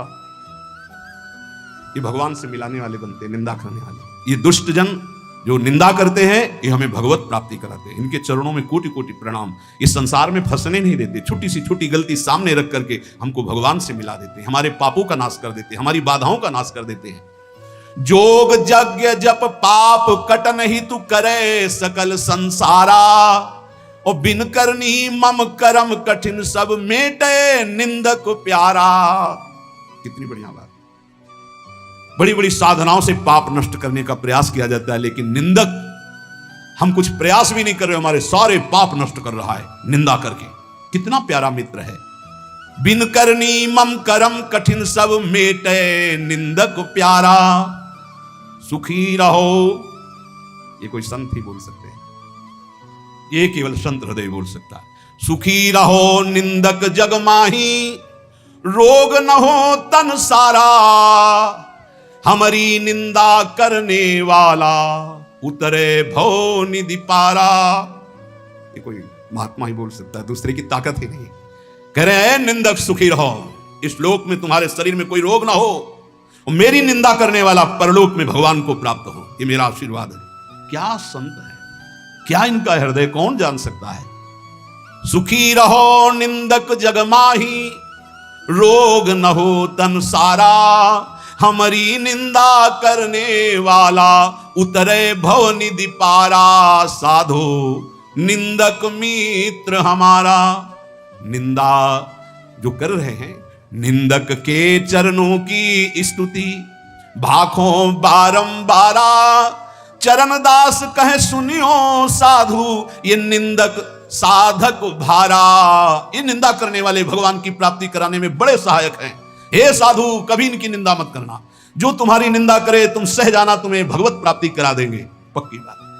इसलिए महाप्रभु चैतन्य देव अपने श्रीमुख से कह रहे हैं कि यदि लौकिक और पारलौकिक उन्नति प्राप्त करना चाहते हो तो तुम अपनी निंदा की कभी अवहेलना मत करना। तुम्हारी निंदा हो रही, बड़े प्यार से चुपचाप सुन लेना और क्षमा कर देना, तो तुम इस परमार्थ के क्लास में ऊपर उठ जाओगे। यदि जीवन में किसी के कोई दैवी संपदा की विशेषता और मां भागवती गुण पाए गए हैं तो उन्होंने जीवन में बहुत कष्ट सहा है, गालियां सही है, मारपीट सहे, अपमान सहे हैं, तब जाकर वो जैसे स्वर्ण तपाने पर चमकता है ऐसे वो चमकते हैं। उपासक को लौकिक पारलौकिक उन्नति प्राप्त करने के लिए निंदा, अपमान, तिरस्कार सहना होता है। ये सहने की सामर्थ्य, फिर कह रहा हूं, सदगुरु कृपा पात्र में आती है। जो सदगुरु प्रदत्त नाम जप करता है, मंत्र जप करता है और उनके चरणों में दैन्य होकर रहता है, उनकी आज्ञा में रहता है, तो ये सब जितनी सामर्थ्य देवी संपदा की वो सब जागृत हो जाती है। खूब नाम जप करें, सहनशील बने, सहनशील ही भगवान को आशय उदार धीरज सहित विवेकी।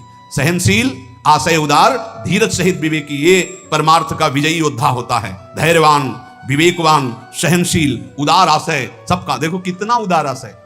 कह रहे हैं जो हमारी निंदा करे कभी अस्वस्थ ना हो, सुखी रहे, जब शरीर छूटे तो भगवान को प्राप्त हो, भवनिधि से पार हो जाए मेरी निंदा करने वाला। क्या महात्मा का हृदय है, बलिहारी है ऐसे महापुरुषों की जो अपमान और निंदा करने वालों को भगवत प्राप्ति कराते हैं। पूरे महापुरुषों के चरित्रों में यही तो पाया जाता है। हम ऐसे महापुरुषों के बच्चे हैं, उनकी शरण में हैं। तो जैसे पिता के गुण पुत्र में आते हैं, ऐसे आचार्य और गुरु की गुण शिष्य में आते हैं, शरणागतों में आते हैं। हम सब आचार्य की शरण में हैं। ऐसे सहनशील, आशय उदार, धीरज सहित विवेकी गुरुजनों का आश्रय लेकर हम यही लक्षण धारण करें, खूब नाम जप करें। शिष्य चर्चा, यदि पहले पहले आपको राधा नाम रुचिकर नहीं लग रहा है तो कड़वी दवा समझकर खा जाओ, इसे जबरदस्ती जपो, फिर देखना आंखों से अश्रु चलेंगे, शरीर में रोमांच होगा, मानस पटल पर युगल सरकार होंगे और जिह्वा पे नाम होगा। निहाल हो जाओगे, निहाल हो जाओगे, मस्त हो जाओगे। जन्म जन्म की जो हमारे अंदर चाहत आनंद की है उसकी पूर्ति हो जाएगी।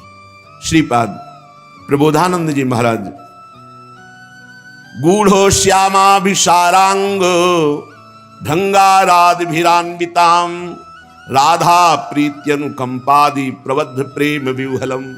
जिस समय तुम राधा राधा जपोगे और राधा किशोरी अनुकंपा कर दिए, तुम्हारी तरफ देख लिए कृपा करके, उसी समय तुम्हारे अंदर स्थूल सूक्ष्म कारण तीनों का राग छूट जाएगा और तुम्हें भावदेह की प्राप्ति हो जाएगी। दिव्य भावदेह जिसका कभी विनाश नहीं होना, जिसमें नव किशोर अवस्था सदैव रहती है और जो चिदानंद है, अपार आनंद, मोक्ष से भी अनंत गुना बढ़ करके भावदेह को प्राप्त महापुरुष को आनंद है। तभी वो दीयमानम न ग्रहणंति बिना मत सेवनम जना, भगवान के देने पर भी वो मोक्ष स्वीकार नहीं करते, भगवत सेवा स्वीकार करते हैं।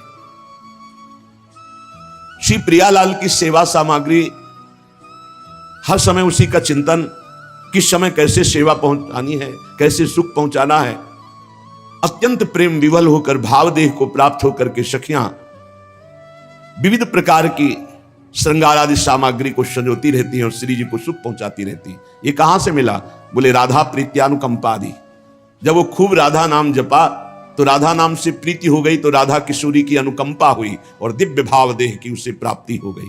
राधा पादाब्ज सेवान्य स्पृहा कालत्रयोज्झितां राधा प्रीति सुखाम बोधाव पारे बुड़िताम सदा। राधा राधा जिह्वा से जपती है और श्री राधा चरण कमल की सेवा में समय व्यतीत करती है।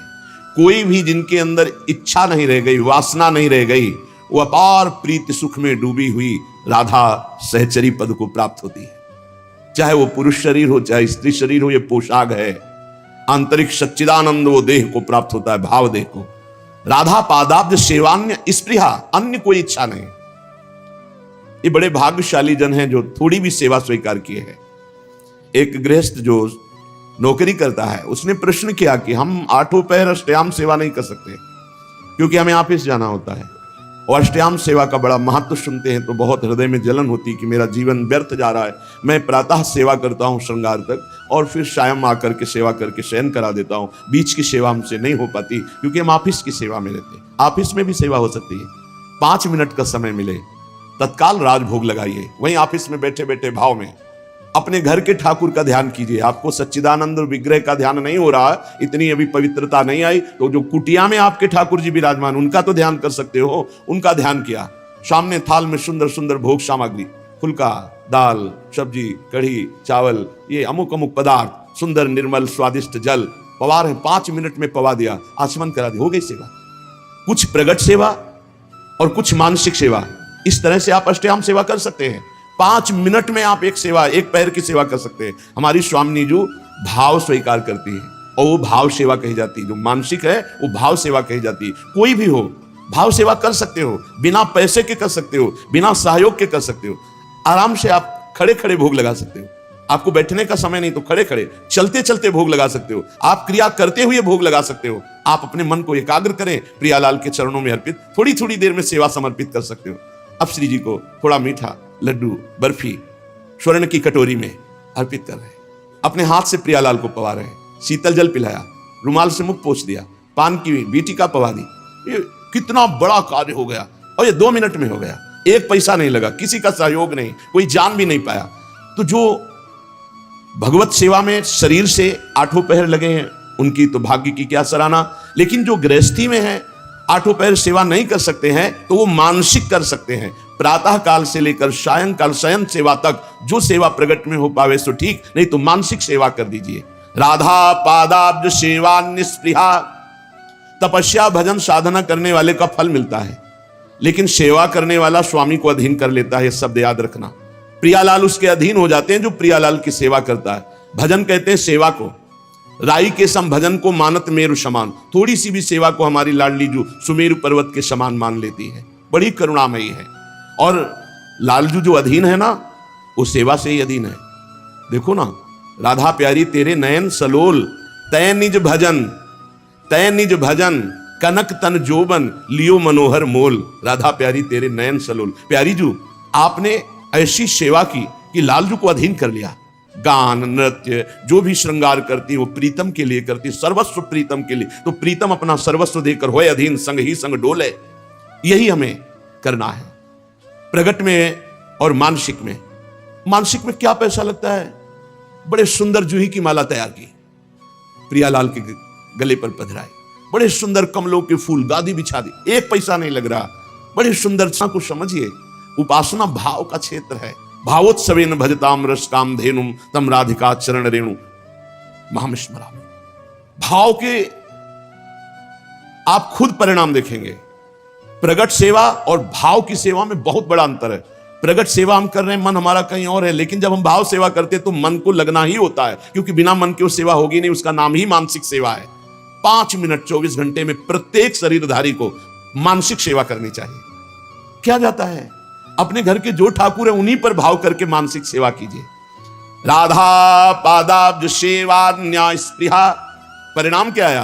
कोई इच्छा ही नहीं रह गई, अपनी कोई इच्छा नहीं रह गई। प्रभु मानसिक सेवा को बहुत जल्दी स्वीकार करते हैं। वैसे प्रत्येक साधक की मानसिक सेवा होती ही होगी यदि प्रगट सेवा कर रहा है, क्योंकि प्रगट में उतनी सामग्री नहीं होती जितनी हमारे भाव बनते हैं। मानसिक सेवा में बहुत सुख मिलता है। जहां कोई अच्छी वस्तु, अच्छा फूल, अच्छा पत्र देखा, तत्काल क्षणे रसास्वाद रोदंचत पुलकावली। जो निखिल जगत में सबका आश्रय छोड़ करके एकमात्र आराध्य देव चरणों का आश्रय ले लेता है, महाआश्चर्य में उसका जीवन बदल जाता है। शरणागति एक बड़ा गुप्त रहस्य है और इसका एक विचित्र प्रभाव है। कह रहे हैं जैसे कोई महाधनी किसी को गोद में ले लेता है तो बिना कमाए वो अरबपति हो जाता है, क्योंकि गोद में ले लिया गया। ठीक शरणागति गोदनामा है। जब कोई सच्चा समर्पित शिष्य होकर गुरु के चरणों का आश्रय ले लेता है तो गुरु की सारी भागवतिक संपदा का अधिकारी हो जाता है। जैसे गोदनामा, यद्यपि बड़ी दुर्लभ, बड़ी तपस्या, बड़ी कठिनता से गुरुदेव ने उस वस्तु को हासिल किया, पर जब शिष्य सच्चे भाव से शरणागत हो जाता है तो उसको वो कष्ट नहीं सहना पड़ता।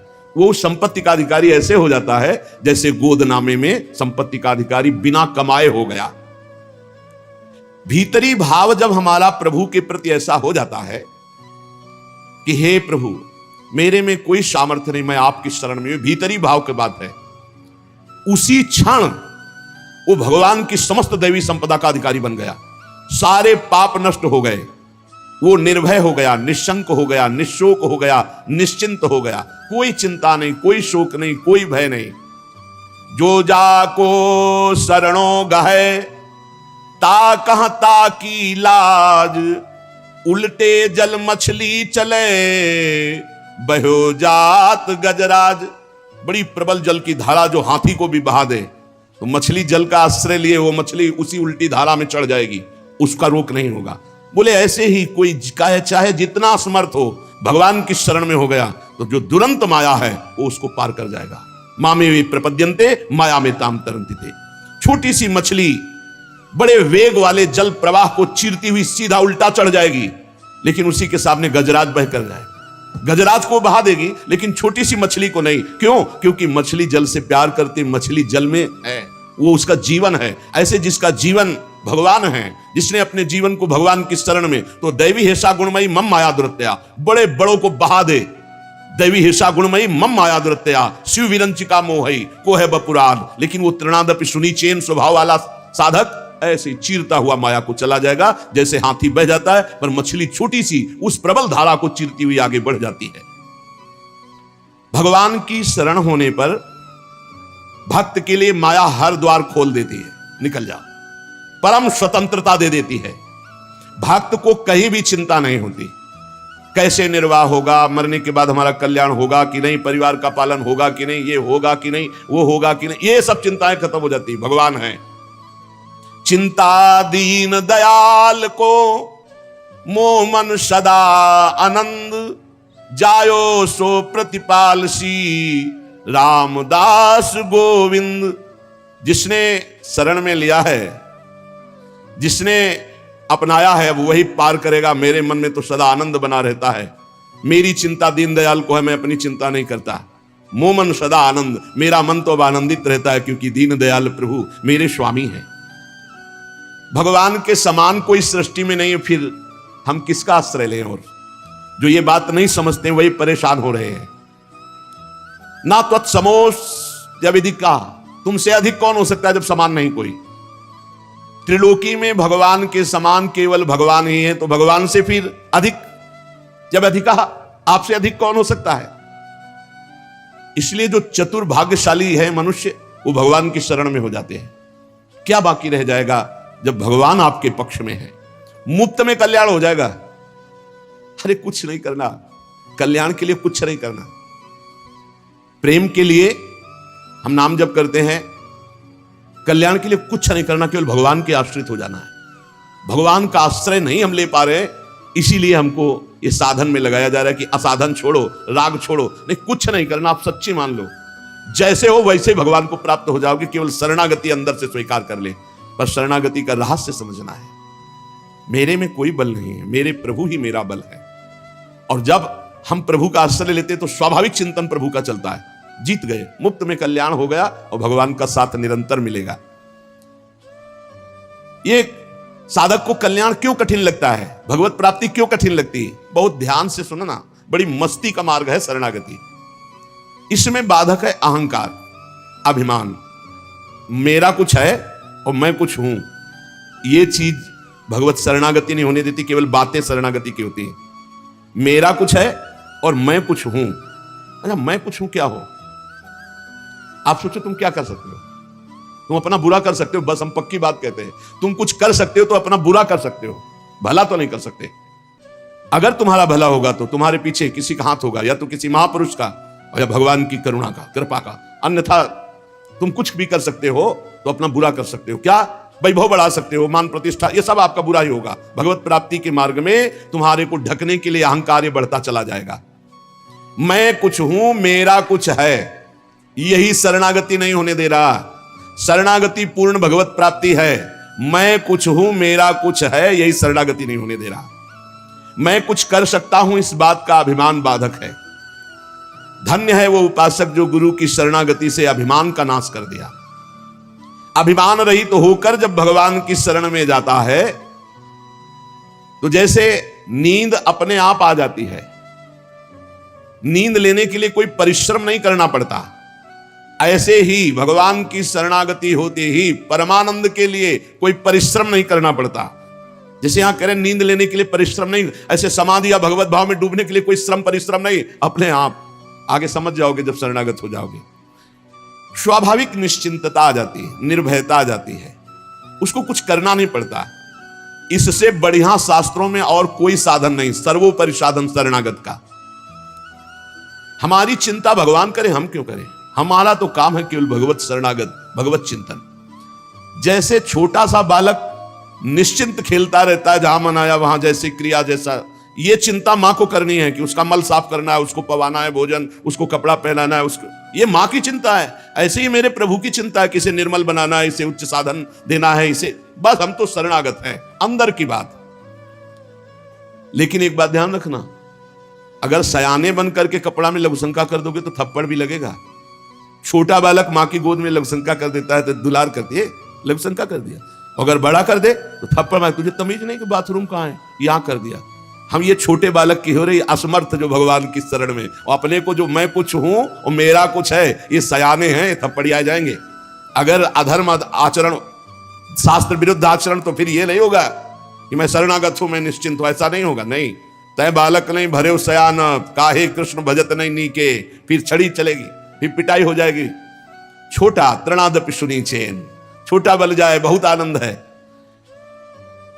पिता को घाटा हुआ कि मुनाफा हुआ, छोटे बालक पर कोई प्रभाव नहीं, समय पे उसको दूध मिलेगा, समय पे भोजन मिलेगा।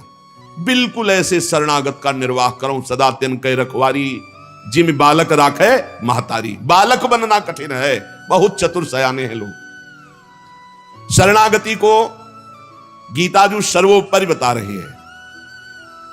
सर्वधर्मान परित्यज्य मामेकम शरणं व्रज, अहम त्वाम सर्व पापेभ्यो मोक्षयिष्यामि मा शुचा। भगवान केवल चाह रहे कि आप भगवान में मन को समर्पित करने की भावना बनाइए, समर्पित तो वो कर लेंगे। भगवान को मन अर्पण करना है, ये सबसे बड़ा धन है श्वास। जो श्वास में भगवान का सुमिरन करते हैं वो सबसे बड़ा दानी है। राधा राधा राधा, इसी से मन अर्पित हो जाएगा। प्राण मन, ये इनका बहुत बड़ा संबंध है। मन अर्पित कर दो तो प्राण सूक्ष्म हो जाएंगे, अर्पित हो जाएंगे, और प्राण अर्पित कर दो तो मन सूक्ष्म होकर के अर्पित हो जाएगा। इसलिए मदगत प्राणा भगवान ने कहा। तो ये श्वास प्रश्वास जो आज आ रही, इसमें नाम जब करोगे ना तो तुम्हारे प्राण समर्पित हो जाएंगे, मन समर्पित हो जाएंगे। जब मन समर्पित हो जाता है तो शरीर भी भगवत समर्पित हो जाता है, क्योंकि मन के संकल्प विकल्प से ही शरीर चलता है। जब मन और शरीर को हम अपना मान करके भोग भोगते हैं तो गंदे हो जाते हैं, खराब हो जाते हैं, मलिन हो जाते हैं। ऐसे गंदे को भी अर्पित कर दो तो भगवान तैयार हैं, राजी हैं। ऐसे गंदी चीज भगवान को नहीं दी जाती, अच्छी चीज दी जाती है। पर हम गंदे हैं, हमारा शरीर गंदा, मन गंदा हो गया है। हम जो तात्पर्य है वो अंतःकरण तदात्मता से है। जैसे भी उनका आदेश है, अपचेतसु दुराचारो भजते माम अनन्य भाग। तुम महान दुराचारी रहे हो तो भी आओ, मेरी शरण में आ जाओ।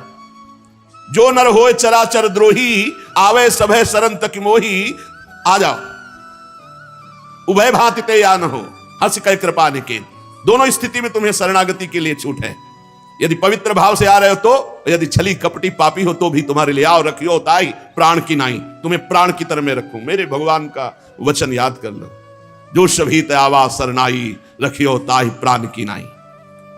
मेरी बात मान जाओ और साधनों के पचड़े में मत पड़ो। साधनों का फल होता है शरणागति, सीधा भगवान। श्री भगवान को मन दे दो। बहुत कठिन है, मन नहीं दे सकते, रुपया दे सकते हैं, मिठाई पवा सकते हैं, सब मन नहीं दे। मन दे दिया तो फिर हमारा क्या रह गया? क्योंकि इसी मन से तो सब भोग रहे हैं और यही हमारे जन्म मरण और दुर्गति का कारण है महाराज। तो बोली यही तो सुधारना है। जिसको अपनी दुर्गति से बचना है तो मन दे दो प्रभु को। भगवान का मनन, ये मन को दे देना है। और देखो, जो भगवान के नामे कर दिया ना मन, तो कभी कभी विनोद की भाषा में कहते हैं कि ये भाई, जिस घर में बहुत दिन से कोई असद आचरण करने वाले, जिनको गांव की भाषा में गुंडा कहते हैं, वो तुम्हारे किराएदार रहे हो और काफी वर्षों से रहे हो, तो तुम सहज में नहीं खाली करवा सकते, क्योंकि उनका स्वभाव ही है ऐसा, उद्दंड स्वभाव है। अब क्या करो? बोले अपनी एरिया का जो सबसे बड़ा हो, उन्हीं के स्वभाव का, उन्हीं के बल का केंद्र हो, बस उसको थोड़े दिन के लिए उसको ये दे दो, पावर दे दो आप कि भैया ये मकान आपका खाली करवा दो। जे ही वो सुनेंगे कि उसने मकान, तो अपने आप खाली कर देंगे। यही है शरणागति। काम क्रोध लोभ मोह मद मत्सर को जहां से पावर मिलता है, जिनके बल से बलवान है, भगवान श्री हरि है।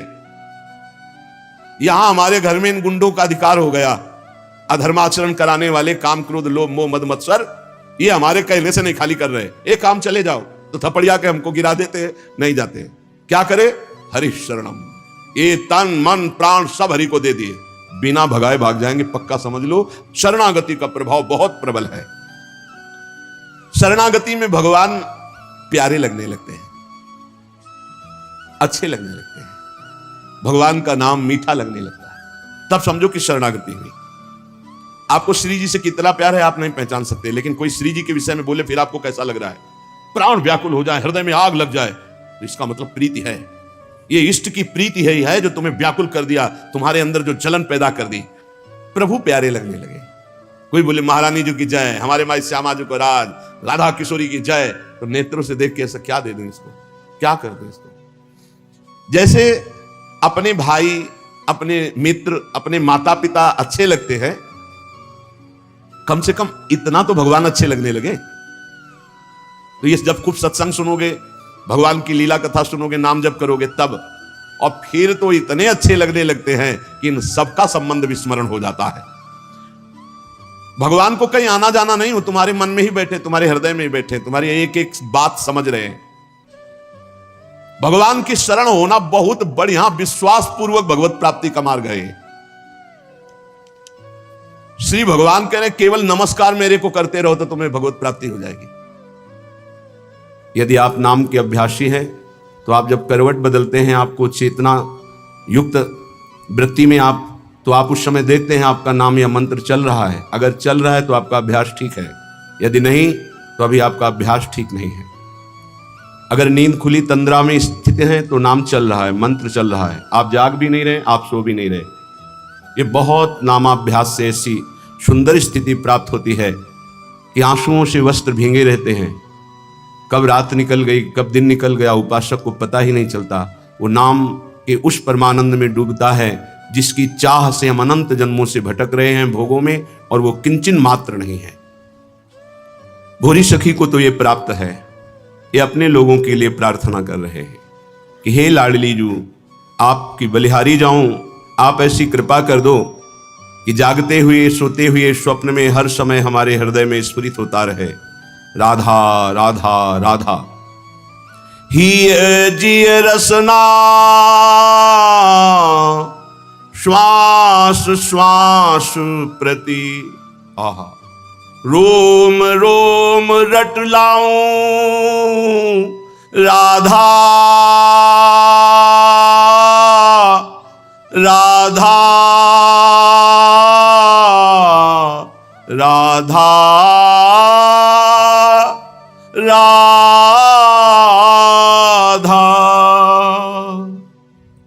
हृदय से, दिल से, जिह्वा से, श्वास श्वास से, रोम रोम से, हे किशोरी जू बस मेरे राधा राधा राधा राधा ऐसा निकले। हिय जिय रसना श्वास श्वास प्रति रोम रोम रट लाऊं जौलों श्वास। ये तभी अभ्यास में आएगा जो एक पद में भूरी सखी जी ने कहा है, श्वास ही नाम नाम ही श्वासा, नाम श्वास को भेद मिटावे, तब रोम रोम और रग रग बोले। जब एक भी श्वास आपकी खाली नहीं जाएगी नाम और मंत्र से, तब आपकी मंत्राकार वृत्ति होती, नामाकार वृत्ति होती है। तब वो जागृत स्वप्न सुषुप्ति स्फुरत में राधा पदाब्ज छटा, वो स्थिति तब आती। ये बातों से नहीं आती, ये प्रवचन से नहीं आती, ये प्रवचन सुनने से भी नहीं आती, ये अभ्यास से आती है। सुना, मनन किया और सार बात पकड़ के चल दिया तो स्थिति आ जाएगी। कैसी प्रियता है राधा नाम में। कह रहे हैं जो लो नाम श्वास तब ही लो, एक में एक हुए जाऊं। अगर राधा नाम चल नहीं रहा तो मृत्यु हो जानी चाहिए हमारी। जब तक नाम तब तक श्वास, जब तक श्वास तब तक नाम, नाम नहीं तो श्वास नहीं। बलिहारी है ऐसे महापुरुषों की जिन्होंने नाम के प्रति ऐसी प्रीति की। नाम नहीं तो मृत्यु स्वीकार है। बोलो कसौटी में कस के देखो कैसे भजनानंदी हो। भजन के सिद्धांत को कसौटी में कसो, अपने मन को देखो। जहां एकादश स्कंद श्रीमद् भागवत में लिखा हुआ है कि त्रिभुवन की राज्य लक्ष्मी देने पर भी आधे पल के लिए जो अपने इष्ट का चिंतन नहीं छोड़ता वो महाभागवत है। विचार करके देखो हम क्या है। जो लो नाम श्वास तब लो ही, एक में एक हुए जाऊं। नाम में हो गए, सच्ची मानिए, सच्ची। उपासक जब तन्मयता पूर्वक नाम का आश्रय लेता है तो नाम उपासक को पकड़ लेता है। ये जो नींद में नाम चलता है, स्वप्न में नाम चलता है, उपासक नहीं जपता, ये नाम पकड़ लेता है उपासक को। ये अंदर की बात है। चाहे वो शौच में हो या अशौच में, दोनों में नाम कभी नहीं रुकता। अपवित्र पवित्रो वा सर्वावस्थांगतो विवाह, यह स्मरेत पुंडरीकाक्षम सवायाभ्यंतर शुचि। वायाभ्यंतर से परम पवित्र रहता है जिसकी स्मृति में हर समय नाम चलता है। जिह्वा में, कंठ में, हृदय में, स्मृति में। क्या अद्भुत स्थिति नाम जापक की। कल एक महापुरुष के दर्शन हुए महाराष्ट्र के, रोम रोम से उनके निकल रहा था विट्ठल विट्ठल विट्ठल। ये अपनी अनुभूति कह रहा हूं।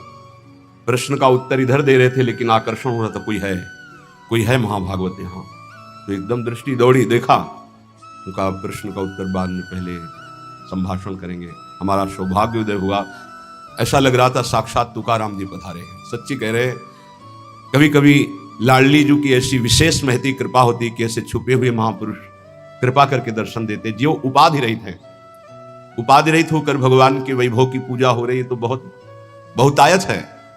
लेकिन उपाधि शून्य दैन्य महापुरुष, इनका साक्षात्कार केवल प्रियालाल की विशिष्ट कृपा से होता है। जैसे राजसूय यज्ञ में सब उपाधि वाले महात्मा थे, बड़े बड़े ब्रह्म ऋषि महापुरुष, लेकिन उपाधि रहित वाल्मीकि जी की आराधना करा के भगवान ने राजसूय यज्ञ की पूर्णता की।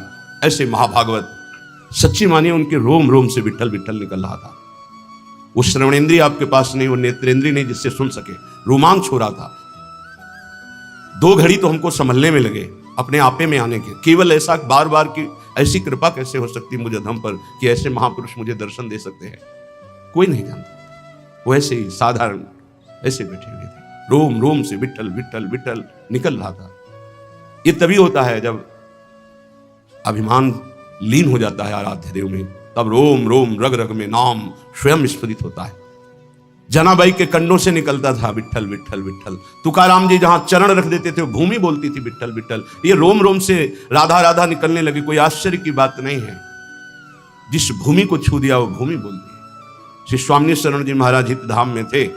उनके मस्तक में ऐसे जैसे तिलक लगाया जाता है बराबर बहुत समय तक, फिर हटा दिया जाए तो तिलक का चिन्ह बन जाता है, ऐसे मस्तक में राधा नाम तेजो में उभर आया था। इतना राधा नाम कि मस्तक पे ऐसे राधा ऐसे लिखा दिखाई देता था। जो लो नाम श्वास तब ही लो, एक में एक हो जाऊं, अहो लड़ती इतनी मुंह पे, कृपा करो बलि जाऊं। नाम रूप में बड़ी ऊंची स्थिति, रूप नाम में यहां पहुंचना गुरु कृपा से ही है। नाम रूप में, रूप नाम में, बीवी में हुए दुलराऊं, पियत छकी मतवारी प्यासी। क्या शब्द है, पियत छकी मतवारी प्यासी, प्यास पियत न अघाऊं, जागत सोवत रटो निरंतर, राधा राधा नाऊं। नाम रूप में जब निरंतर अभ्यास नाम का होता है तो रूप छा जाता है, चमत्कार प्रकट हो जाता है, ध्यान धरना नहीं पड़ता। वही ललित त्रिभंगी लालजू महाराज के अधरों में बंशी और मंद मंद मुस्कुराती हुई अनंत सौंदर्य माधुर्य समुद्र को भी आकर्षित करने वाला रूप श्री लाडली जू का। लालजू अपने अधरों में बंशी रखकर राधा राधा गायन कर रहे हैं। प्यारी जू निर्तन भ्रकुटी बदन अंबुज मृदु, सरसहास मधु बोलन, अत्यासक्त लाल अलिलम पट बस कीन्हे बिनु मोलन। बिना मोल के लालजू बिके हुए प्यारी जू का भ्रकुटी संचालन, मंद मुस्कान और अमृत भरे रसमय वचन। लालजू बिना मोल के बिक गए। ऐसे प्रियालाल नेत्रों में छाए रहते। नयनन पिय मूर्ति बसे, तेहि रस रहे समाय, यह लक्षण सुनि प्रेम के और न कछु सुहाय। और न कछु सुहाय फिरे अपने रस मातो, कुटुंब देहते जाए छूट सभी विधि नातो।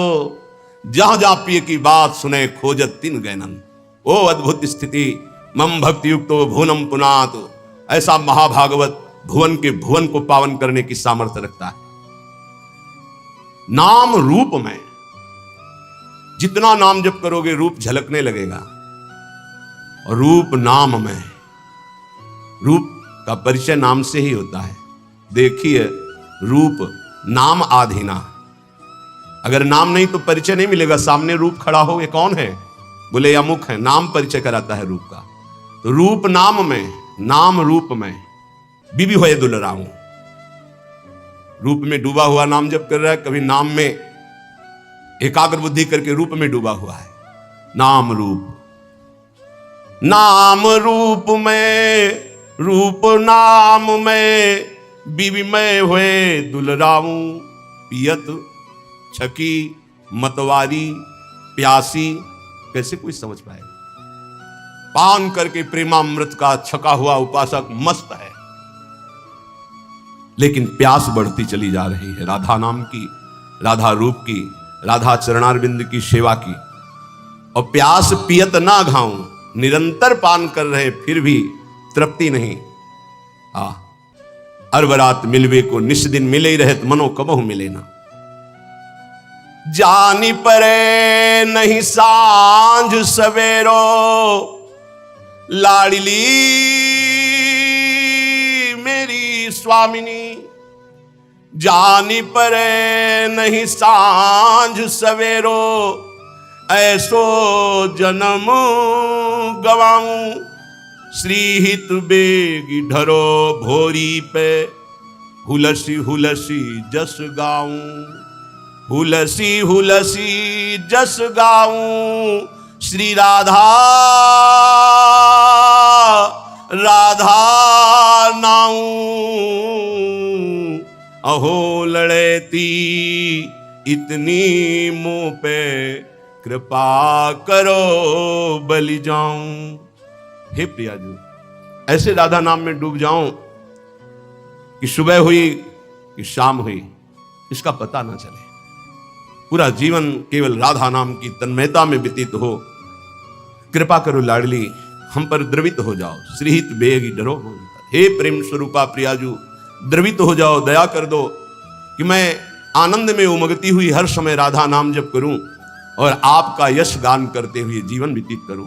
जीवन का परम लाभ यही है।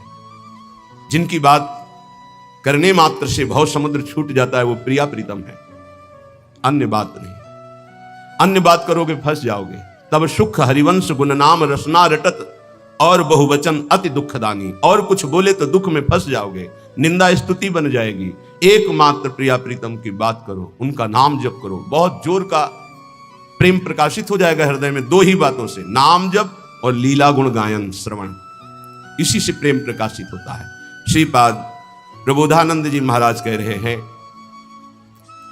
श्रीधाम वृंदावन का यदि आश्रय और वास मिल गया है तो आपको बहुत धैर्यवान बनना होगा। या आप भक्ति के मार्ग में चल रहे हैं तो आपको बहुत धैर्यवान बनना होगा। श्री वस्त्राभरणादिभि करपदाद्युत्कर्त दाहादिभि निंदा संस्तव कोटिभिर्बहु विभूत्यत्यंत दैन्यादिभि जीवान्नेव मृतो यथान विकृतिम प्राप्तः कथंचित् क्वचित् श्री वृंदावनमाश्रये प्रिय महानंदैक कंदम परम। यदि हम वृंदावन वास करते हैं या बाहर वृंदावन का आश्रय लेकर प्रियालाल की भक्ति करते हैं, कई बार कहा है बहुत सावधान, हो सकता है तुम भक्ति प्रारंभ कर रहे हो और तुम्हारे पुण्यों का संयोग बन जाए तो आपको सफलता पे सफलता मिलनी शुरू हो जाए, तो आप उसे भक्ति का परिणाम मत समझ लेना। बहुत धैर्यपूर्वक सुनिए, उसको हृदय में उतारिए।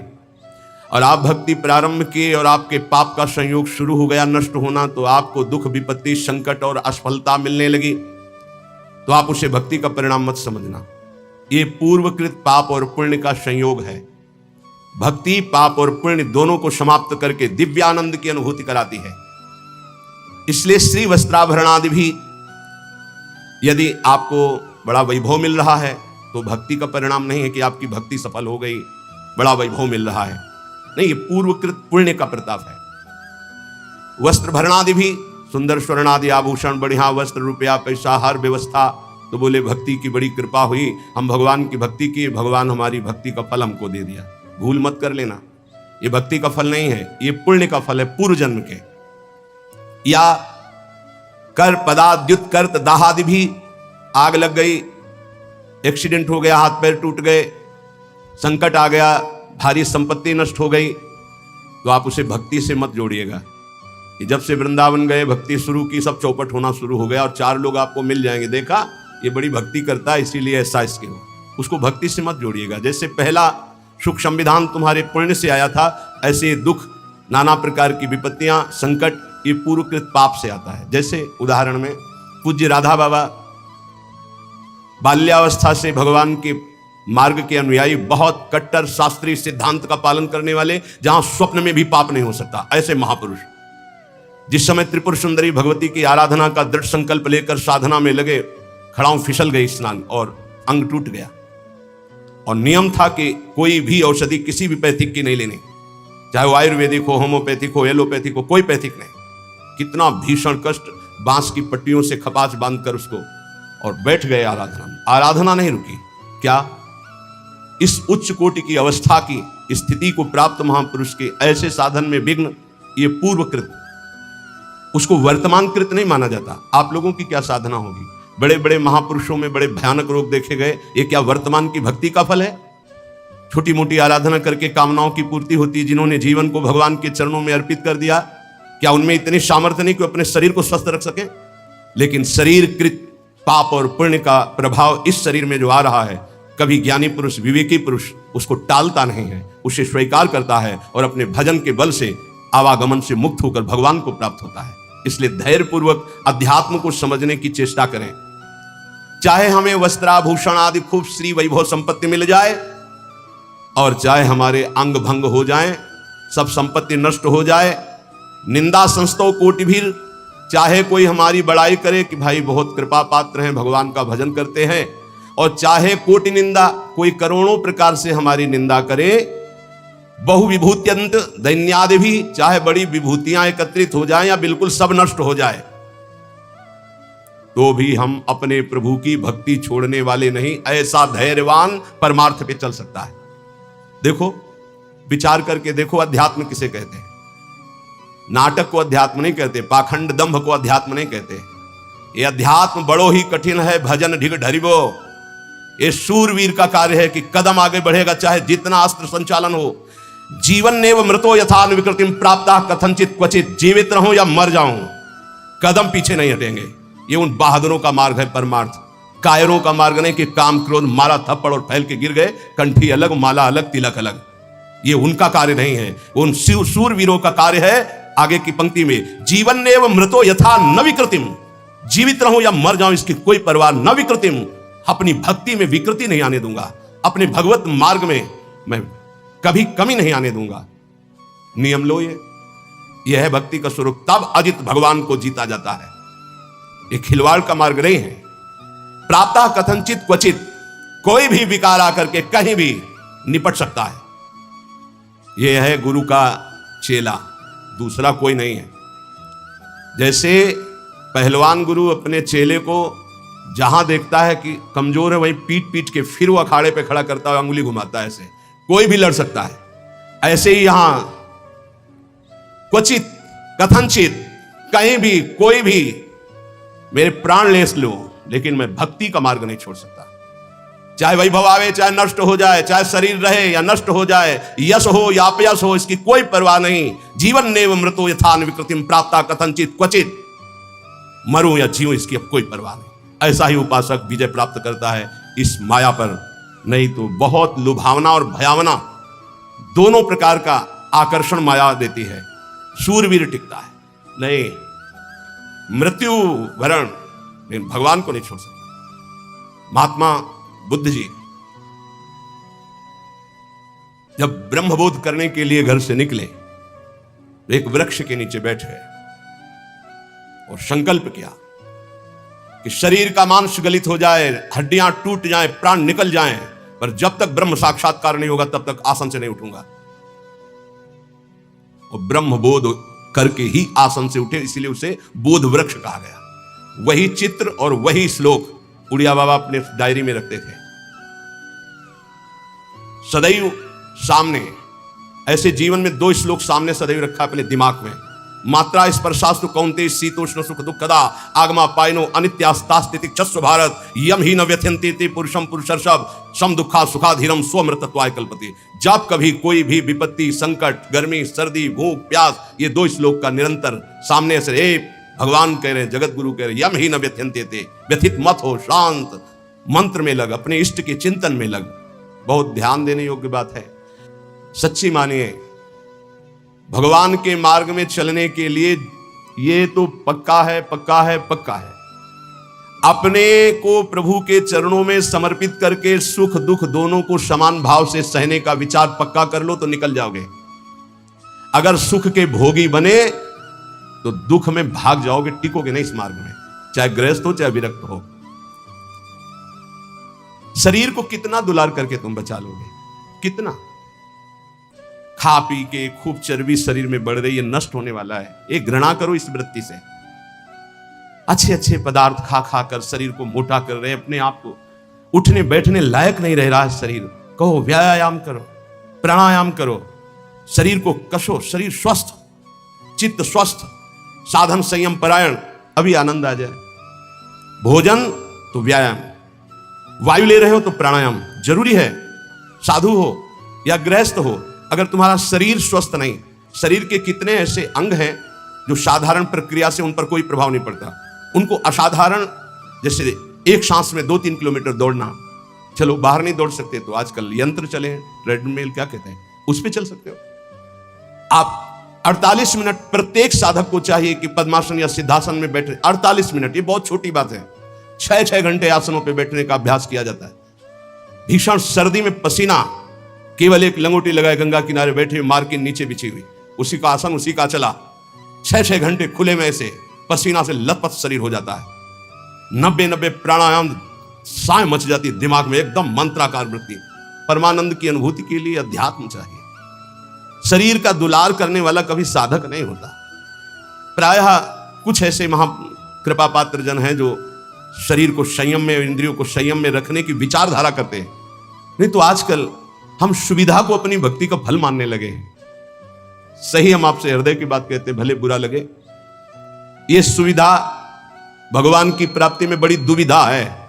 जब तक भगवत प्राप्ति न हो जाए तब तक सुविधा का भोग न करें। हम धन्य घड़ी वो मानते हैं जब हमारा जीवन असुविधा में व्यतीत हुआ है। 20 वर्ष हम धन्यवाद प्रभु को करते हैं कि वो समय हमको दिया जो हम जानते नहीं थे कि वही सुख का साधन है, वही सुख का साधन है। हम नहीं समझ पाए थे, हम उसे समझ रहे थे, हमारी कसौटी कसी जा रही। लेकिन आज हमको समझ में आता है कि हमारा वरदान का समय वो था।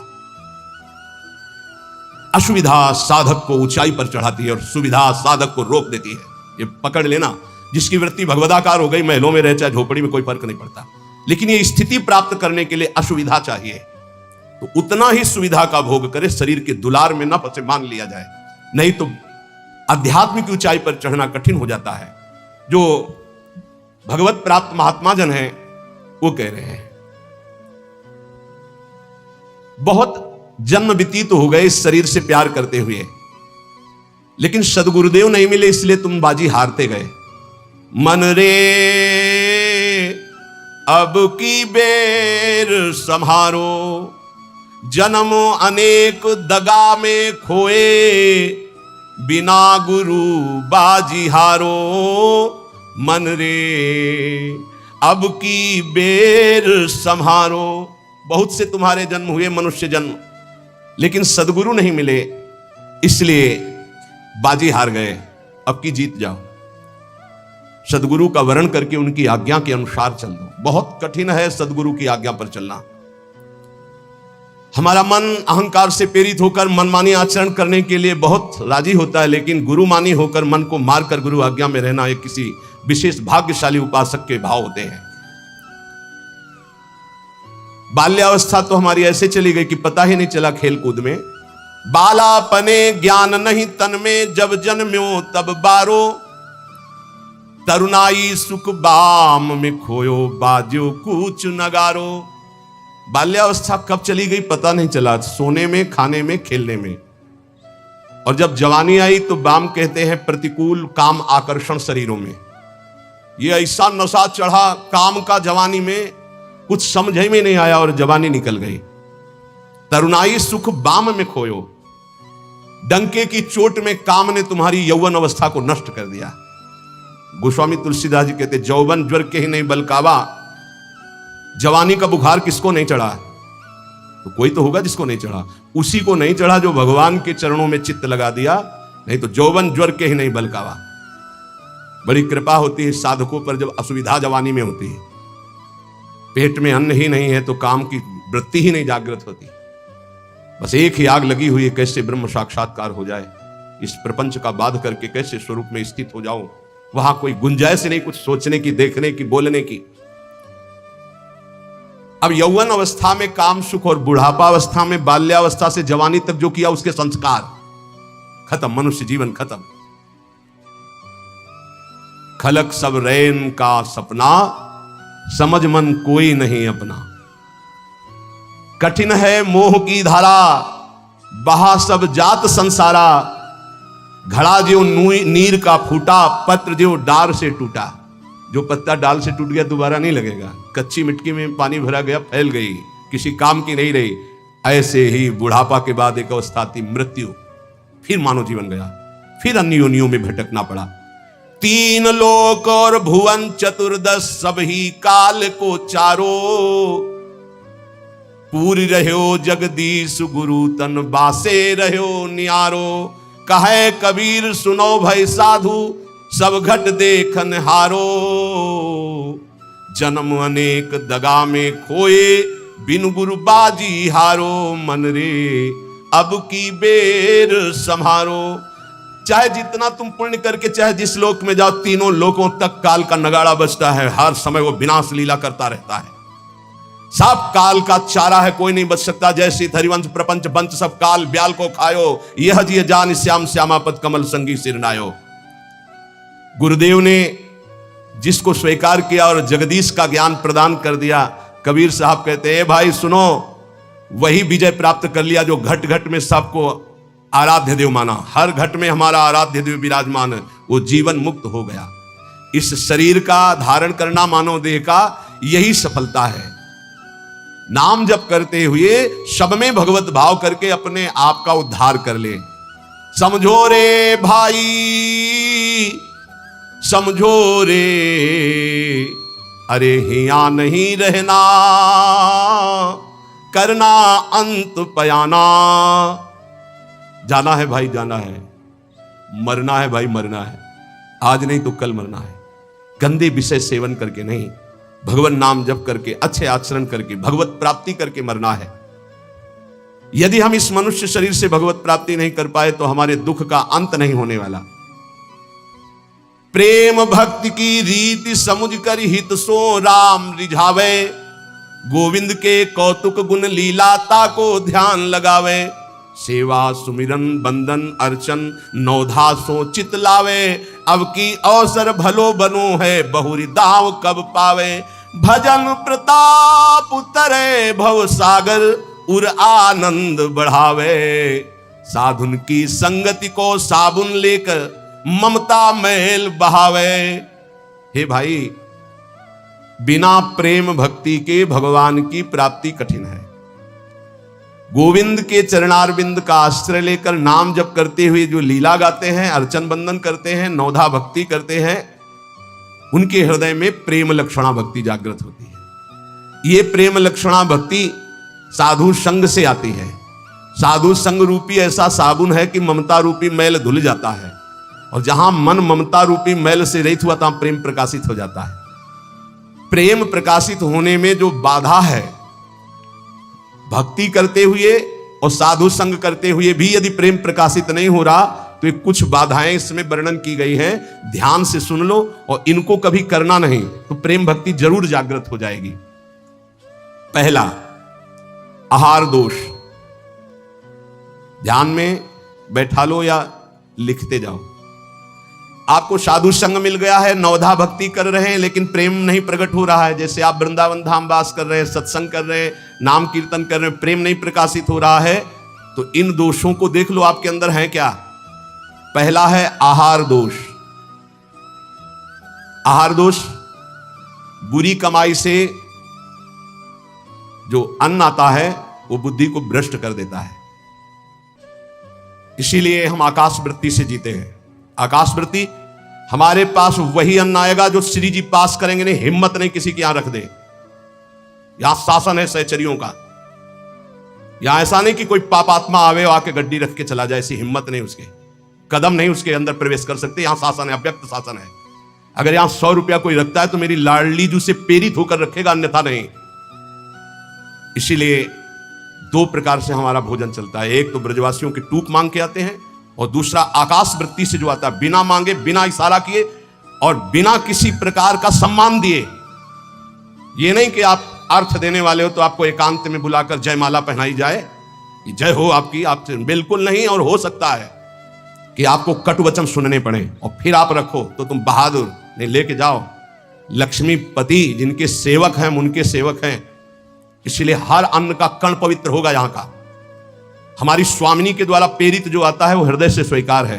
इसलिए कहीं भी किसी भी तरह का इशारा, दान पेटी, कोई ये सब नाटक कि भाई यहां इतने भरो, इतने भरो, कहीं कोई अगर कोई बाहर कर रहा है तो नौटंकी नाटक करके अर्थ एकत्रित करने वाला वो अपराधी माना जाएगा। इस पूरे राधा केली कुंज के भागवतिक विधान में किसी भी तरह के अर्थ का प्रवेश नहीं है। हम भिक्षुक हैं, हमारा भरण पोषण स्वामिनी से होता है। किसी के हृदय में ऐसे किया, स्वामिनी जी के आगे चढ़ गया, उसी से बिजली का बिल, उसी से उदर पोषण होता है। और ये हम इसलिए नहीं सुना रहे कि तुम चढ़ा देना।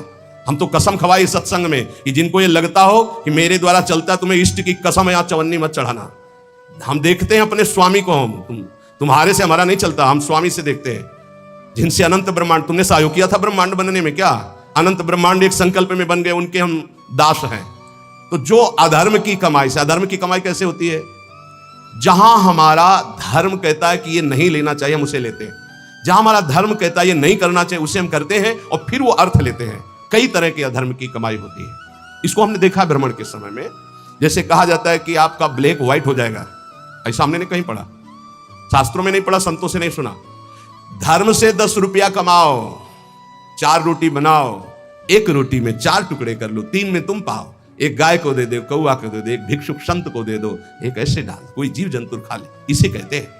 वो तुम्हारा धन और पवित्र हो गया। पापाचरण करके आओ, 1 लाख में 10,000 दो, नरक जाओगे, क्योंकि वो 10,000 जो खाएगा उसकी बुद्धि भ्रष्ट हो जाएगी। आहार दोष। जब द्रौपदी जी और महाराज युधिष्ठिर भगवान श्री कृष्ण भीष्म पितामह को घेरे हुए प्रश्न उत्तर हो रहे हैं, तो बहुत शास्त्र का ज्ञान दे रहे हैं, बहुत हजारों प्रश्नों के उत्तर भीष्म पितामह जी ने दिए। तो जब धर्म का उपदेश कर रहे थे तो कहा, रुको पितामह, ये वही बुद्धि है उसी महापुरुष की जो सभा में बैठा था, मुझे वस्त्रहीन किया जा रहा था, मैं चीख चीख के पूछ रही थी क्या ये धर्म है? उस समय ज्ञान तुम्हारा कहां चला गया था जो आज ज्ञान उपदेश कर रहे हो? तुम मुस्कुराए और कहा, बेटी तुम्हारा प्रश्न धर्मयुक्त है। वो सब बह गया, 6 महीने बाणों की सैया पर वो खून बह गया है। इस समय मैं शुद्ध हूं, जो प्रश्न करोगे ठीक धर्मयुक्त उत्तर होगा। उस समय पापी दुर्योधन का अन्न खाने से मेरी बुद्धि मलिन हो गई थी। उदाहरण दिया कि एक परमहंस जी जंगल में कंदमूल फल खाकर रहते थे। एक दिन राजा की दृष्टि पड़ी, श्रद्धालु था, साष्टांग दंडवत की, महाराज महल पधारिए और अपने चरणामृत से, चरण रज से महल को पावन करें और प्रसाद पाए। मना कर दिया, हम तो कंदमूल फल खा। चला, दूसरी बार फिर आया, तीसरी बार फिर आया। मन में आया चलते, ठीक है। राजा बहुत प्रसन्न हुआ, आदर के साथ ले गया, महारानी ने स्वयं बनाया, महाराज संत भगवान ने पाया। अब जब जंगल में आए तो मन नहीं लगा भजन में, कहां सूखे कंदमूल फल और कहां रसीला वो भोजन राज परिवार का और रानी के हाथ का बना। अब तो अच्छा दृश्य देखने की इच्छा नहीं होती हो, गुलरी पाकर यही फल जंगली। बस अब ये इंतजार था कि राजा आ जाए और निमंत्रण दे दे। अन्न का प्रभाव। राजा आया, संकल्प ऋषि का, महाराज वो पहले बार में हाँ हाँ वो तो आप बड़े भगत हो, एक बार जाके हमने देख लिया, बड़ी श्रद्धा है। दोबारा गए तो प्रसाद बना रही थी रानी, तो दृष्टि गई हार पे, हार श्रृंगार उसमें रखा हुआ था, पेटी से खुल अपनी झोली में डाल लिया, बैठ गए, प्रसाद पाया, चले आए, झोली टांग दी। सायंकाल रानी जब श्रृंगार के लिए बैठी तो देखा और पेटी खाली, हार नहीं। तो उनका, महाराज यहाँ किसी चोर का प्रवेश है नहीं, आपके वही सन्यासी जी जो आए थे वही ले गए। बोले ऐसा नहीं, वो तो बहुत त्यागी बैरागी, वो हार क्या करेंगे? बोले हमारी दास दासियां, निजी दास दासियां, ये कहीं बाहर नहीं जाती हैं, तो ये क्यों चोरी करेंगे? इनका और कोई है नहीं, ये तो हमारी सेवा में रहती है। राजा को भी पक्का प्रमाण लगा कि संत, पर उन्होंने कहा नहीं, हमारे संतों की अवहेलना होगी, आप इस शब्द मत उच्चारण करो, मैं दूसरा बनवा देता हूँ। 2-4-5 दिन वो उपवास किए संत भगवान, तब उन्होंने जंगल से फल लाने की सोचा, झोली में हाथ डाला तो देखा वो हार। उनका हार कैसे आ गया? ओ मैंने चोरी की, ये कितना निंदनीय मेरी बुद्धि हो गई, कैसे मैं निकृष्ट हो गया, हार लिया और ऐसे मैं चोर हूं, मैं चोर हूं, वहीं से कहते हुए राज दरबार में मैं चोर हूं। महाराज उतरे, दंडवत किया, कहा महाराज आप चोर नहीं, नहीं मैं चोर हूं, मैंने हार चोर। बोले महाराज मैंने परीक्षा के लिए आपकी झोली में डाला था और उनको ऐसे ले गए कि सभा को कहीं ये ना लगे कि संत ऐसे होते हैं। एकांत में ले गए और बोले महाराज आप ही चोरी करने वाले, आप ही ईमानदारी से वापस लाने वाले, मेरी समझ में नहीं आया। तो बोले शास्त्रों में जो लिखा है, आप कल सुने थे चर्चा में, प्रताप रुद्र जी के दर्शन के लिए भी महाप्रभु ने निषेध कर दिया था, राजअन्न निषेध माना गया है अगर वो वैष्णव भक्त ना हो तो। बोले ये राजअन्न का प्रभाव है कि मेरी बुद्धि लुभायमान हो गई और स्वर्ण की चोरी कर ली, कई दिन से भोजन नहीं पाया, वो सूख गया, रक्त जल गया, तो इसलिए अब मेरी बुद्धि शुद्ध हुई। ये तुम्हारे अन्न का दोष है जो हमने 2 बार पाया, उससे मेरी बुद्धि पतित हो गई। तो पहला दोष है आहार दोष, बुरी कमाई का, चोरी के पैसे का, दूसरे के हक का, अन्न या जबरदस्ती कर लेने का, इस तरह का जो धन है उससे जो खान पान है ये बुद्धि को भ्रष्ट कर देता है। जैसे ब्याज दर ब्याज, अब वो आपको पैसा मिलेगा तो फिर वो आपकी बुद्धि में भजन नहीं होने देगा। संकल्पित अन्न मिलेगा, कभी किसी का ऐसा दिया हुआ साधक को या गृहस्थ बट रहा है हलवा, भूखे मर रहे हो, ऐसे हाथ फैला दिया, तुम गृहस्थ हो, वृंदावन आए हो, एक दिन उपवास कर लो, थोड़ा सा कुछ लेकर पेट में डाल लो जो तुम्हारा धर्म की कमाई का, दूसरे का हलवा मत खाओ, मान लो हमारी बात, सारी बुद्धि नष्ट हो जाती है, सुकृत नष्ट हो जाते हैं। आहार दोष पहला, कई बार बताया, इस पर ध्यान दीजिए। सतोगुणी पवित्र अन्न भी यदि मात्रा से अधिक हो गया तो रजोगुण, उस मात्रा से अधिक हो गया तो तमोगुण पैदा कर देगा, अल्प मात्रा में पाइए। दूसरा, शरीर को स्वस्थ रखिए, शरीर को स्वस्थ रखने के लिए, ब्रह्मचर्य पुष्ट रखने के लिए परिश्रम युक्त सेवा अत्यंत आवश्यक है, जिसमें पसीना चुए। ये दिनचर्या आज की नहीं जो आप देख रहे हो कि 1:30 बजे उठते हैं, तो आज की नहीं, ये जीवन की दिनचर्या है। सूर्य उदय होते होते परिक्रमा वृंदावन की हो जाती थी। अपनी रात्रि में उठे, 45 मिनट व्यायाम, 48 मिनट प्राणायाम, छड़ी उठाई, पूरे वृंदावन की परिक्रमा एक सांस में। इसके बाद आके श्री जी की मंगला, गुरु जी की सेवा में 9 बजे तक, फिर आके श्रृंगार, फिर गुरु जी की 2:30 बजे रोटी मांग करके एक बार 24 घंटे में, वो भी न सब्जी न दाल। ऐसे थोड़ी भगवत मार्ग की निरंतर भगवदाकार वृत्ति प्राप्त की जाती है। अस्वस्थता ये भी बाधक है जब तक वृत्ति भगवदाकार ना हो जाए। अगर भगवदाकार वृत्ति है तो कोई फर्क नहीं पड़ेगा।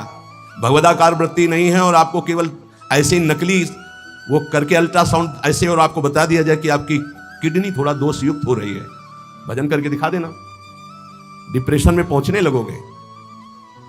पक्का समझना, शरीर स्वस्थ, चित्तवृत्ति प्रभु में लगा लोगे। शरीर अस्वस्थ है और चित्तवृत्ति भगवदाकार नहीं हुई तो इसी में कराओगे, पक्की बात समझ लो। और एक बार चित्तवृत्ति लग गई तो 2 किडनी की क्या बात, अगर 10-20 होती हो सब फेल हो जाती तो भी कोई फर्क नहीं पड़ता। पक्का मान लीजिए, पक्का मान लीजिए। इसीलिए संसारी पुरुषों को विश्वास नहीं होता कि क्या ऐसा भी हो सकता है, क्या ऐसा होता है। कर्तुम अकर्तुम अन्यथा कर्तुम सर्व समर्था सा ईश्वर। अभी क्या समझे हो तुम? अस्वस्थता से बचिए। प्रत्येक साधक से कहा व्यायाम करो, चाहे साधक हो चाहे साधिका। संयम से चलो, व्यायाम प्राणायाम अत्यंत आवश्यक है। ठीक है, आपकी दिनचर्या ऐसी तो समय निकालो, ऐसी दिनचर्या में समय निकालो कि आप व्यायाम कर सको, आप प्राणायाम कर सको। मान लो मेरी बात। आहार अल्प पवित्र आहार है, पक्का, इसमें कोई संशय नहीं, गुरु प्रदत्त आहार है। और अल्प आहार तो शतगुणी बना रहेगा। दूसरा, व्यायाम प्राणायाम प्रत्येक साधक को करना चाहिए। यह महापुरुषों को देखें, अपने गुरुदेव को भी देखा, क्योंकि आजीवन हमें संयम पूर्वक भजन मार्ग में बढ़ना है, तो ये दोनों बातें जरूरी। तीसरा, आलस्य का त्याग। आलस्य वृंदावन रहते हुए, भजन करते हुए भगवत मार्ग में आपके प्रेम क्यों नहीं प्रकट हो रहा? ये सिद्ध महापुरुष के द्वारा बताए हुए। पहला, आहार दोष। दूसरा, शरीर को स्वस्थ रखो, नहीं तो अस्वस्थता में भजन नहीं होता। किनका? साधक का। तीसरा, आलस्य। ये सबसे ज्यादा साधक को परेशान करता है। ये 3 बातें पहले क्यों लिखी गई? अभी और हैं। प्रायः साधक को भोजन में स्वाद की बुद्धि रहती है। आलस्य को त्यागिए, नहीं तो प्रेम। काहे को इतना सोते हो? हम तो प्रभु से मनाते थे कि हमें नींद ना होए, प्रभु मेरी नींद खत्म हो जाए। वो आज उसकी कृपा का फल प्राप्त हो रहा है। हाँ, नींद नाम की चीज नहीं है यदि और कोई डिस्टर्ब भी नहीं, कोई परेशान भी नहीं है। ये बस अगर आप ठिकाने देखो, नींद को विश्राम जो इंद्रियों को मिलता है नींद में ना, वो संसार का चिंतन छोड़ने से। खास बात समझिए, 6 घंटे संसार का चिंतन छोड़ के बड़ा फ्रेश लगा, और 6 घंटे अगर भगवान के चिंतन में संसार को भूल गए तो कैसा लगेगा, सोचो। चौथा है प्रमाद। प्रमाद माने जो अभी काम करना है वो कल कर लेंगे, कल कर लेंगे ना। करने योग्य काम को आगे के लिए छोड़ देना और ना करने योग्य काम को तत्काल करना, जबकि साधक इसका उल्टा करता है। करने योग्य कार्य को तत्काल करता है, ना करने योग्य कार्य के लिए उपस्थित समय आने पर भी उसे टाल देता है। कल देखेंगे उसके। ना करने योग्य कार्य को तत्काल करना और करने योग्य कार्य को आगे के लिए टाल देना, इसे प्रमाद कहते हैं। पुरुषार्थहीनता। जैसे कुछ लोग ऐसे कहते हैं कि अरे वो जब आपकी कृपा होगी तो सब हो जाएगा। हाँ, आकाश से उतरेगी कृपा। तुम्हें कह रहे नाम जप करो, समय से वाणी पाठ में जाओ, समय से ऐसे करो, ऐसे, ये कृपा नहीं और क्या? तुमको जो उपदेश कर रहे हैं कृपा नहीं तो और क्या? भगवान गीता में उपदेश कर रहे हैं, शास्त्रों में उपदेश कर रहे हैं, ढूंढ ढूंढ करके हर बात तुम्हारे कान तक पहुंचा रहे हैं प्रभु। ये तुम पर कृपा नहीं है? अब तुम आलस्य करो, प्रमाद करो। बहुत समझ में नहीं आता कि साधक क्या लक्ष्य लेकर के चलता है। पुरुषार्थहीनता है तो प्रेम प्राप्त नहीं होगा। पुरुषार्थ युक्त रहो, एक क्षण भी बर्बाद मत करो, कबहू काल वृथा नहीं जाए, इस पर ध्यान दीजिए। समय बर्बाद मत कीजिए, 1 मिनट आपका बहुत कीमती है। फिर 6वां, अश्रद्धा। श्रद्धा किसे कहते हैं? गुरु और शास्त्र के वाक्य को यथावत बिना विचार किए पालन करना, उसे श्रद्धा कहते हैं। इसके बिना सिद्धावस्था नहीं होती, इसके बिना परम शांति नहीं मिलती। श्रद्धावान लभते ज्ञानम तत्परा संहितेन्द्रिया ज्ञानम लब्ध्वा परम शांति मचिरेणादि गच्छति। श्रद्धावान ही ज्ञान को प्राप्त होता है, ज्ञानी ही अपनी इंद्रियों को संयम में रखता है, इंद्रियों को संयम में रखने वाला ही परम ज्ञान परम शांति को प्राप्त होता है। प्रथम हृदय श्रद्धा जो करे, सेवकवाणी प्रथम हृदय श्रद्धा जो करे, आचार्यजन जाय अनुसरे जहां जहां हरिवंश के, तब बात बनती है। भवानी शंकरो वंदे श्रद्धा विश्वास रूपिणो याभ्याम बिना न पश्यन्ति सिद्धा स्वांतास्तमे। कह रहे हैं ऐसा करो, बिल्कुल नहीं सुन रहे तो क्या है? अश्रद्धा। ये तुम्हें प्रेम प्राप्त नहीं होने देगी, ये भगवदानंद की अनुभूति नहीं होने देगी।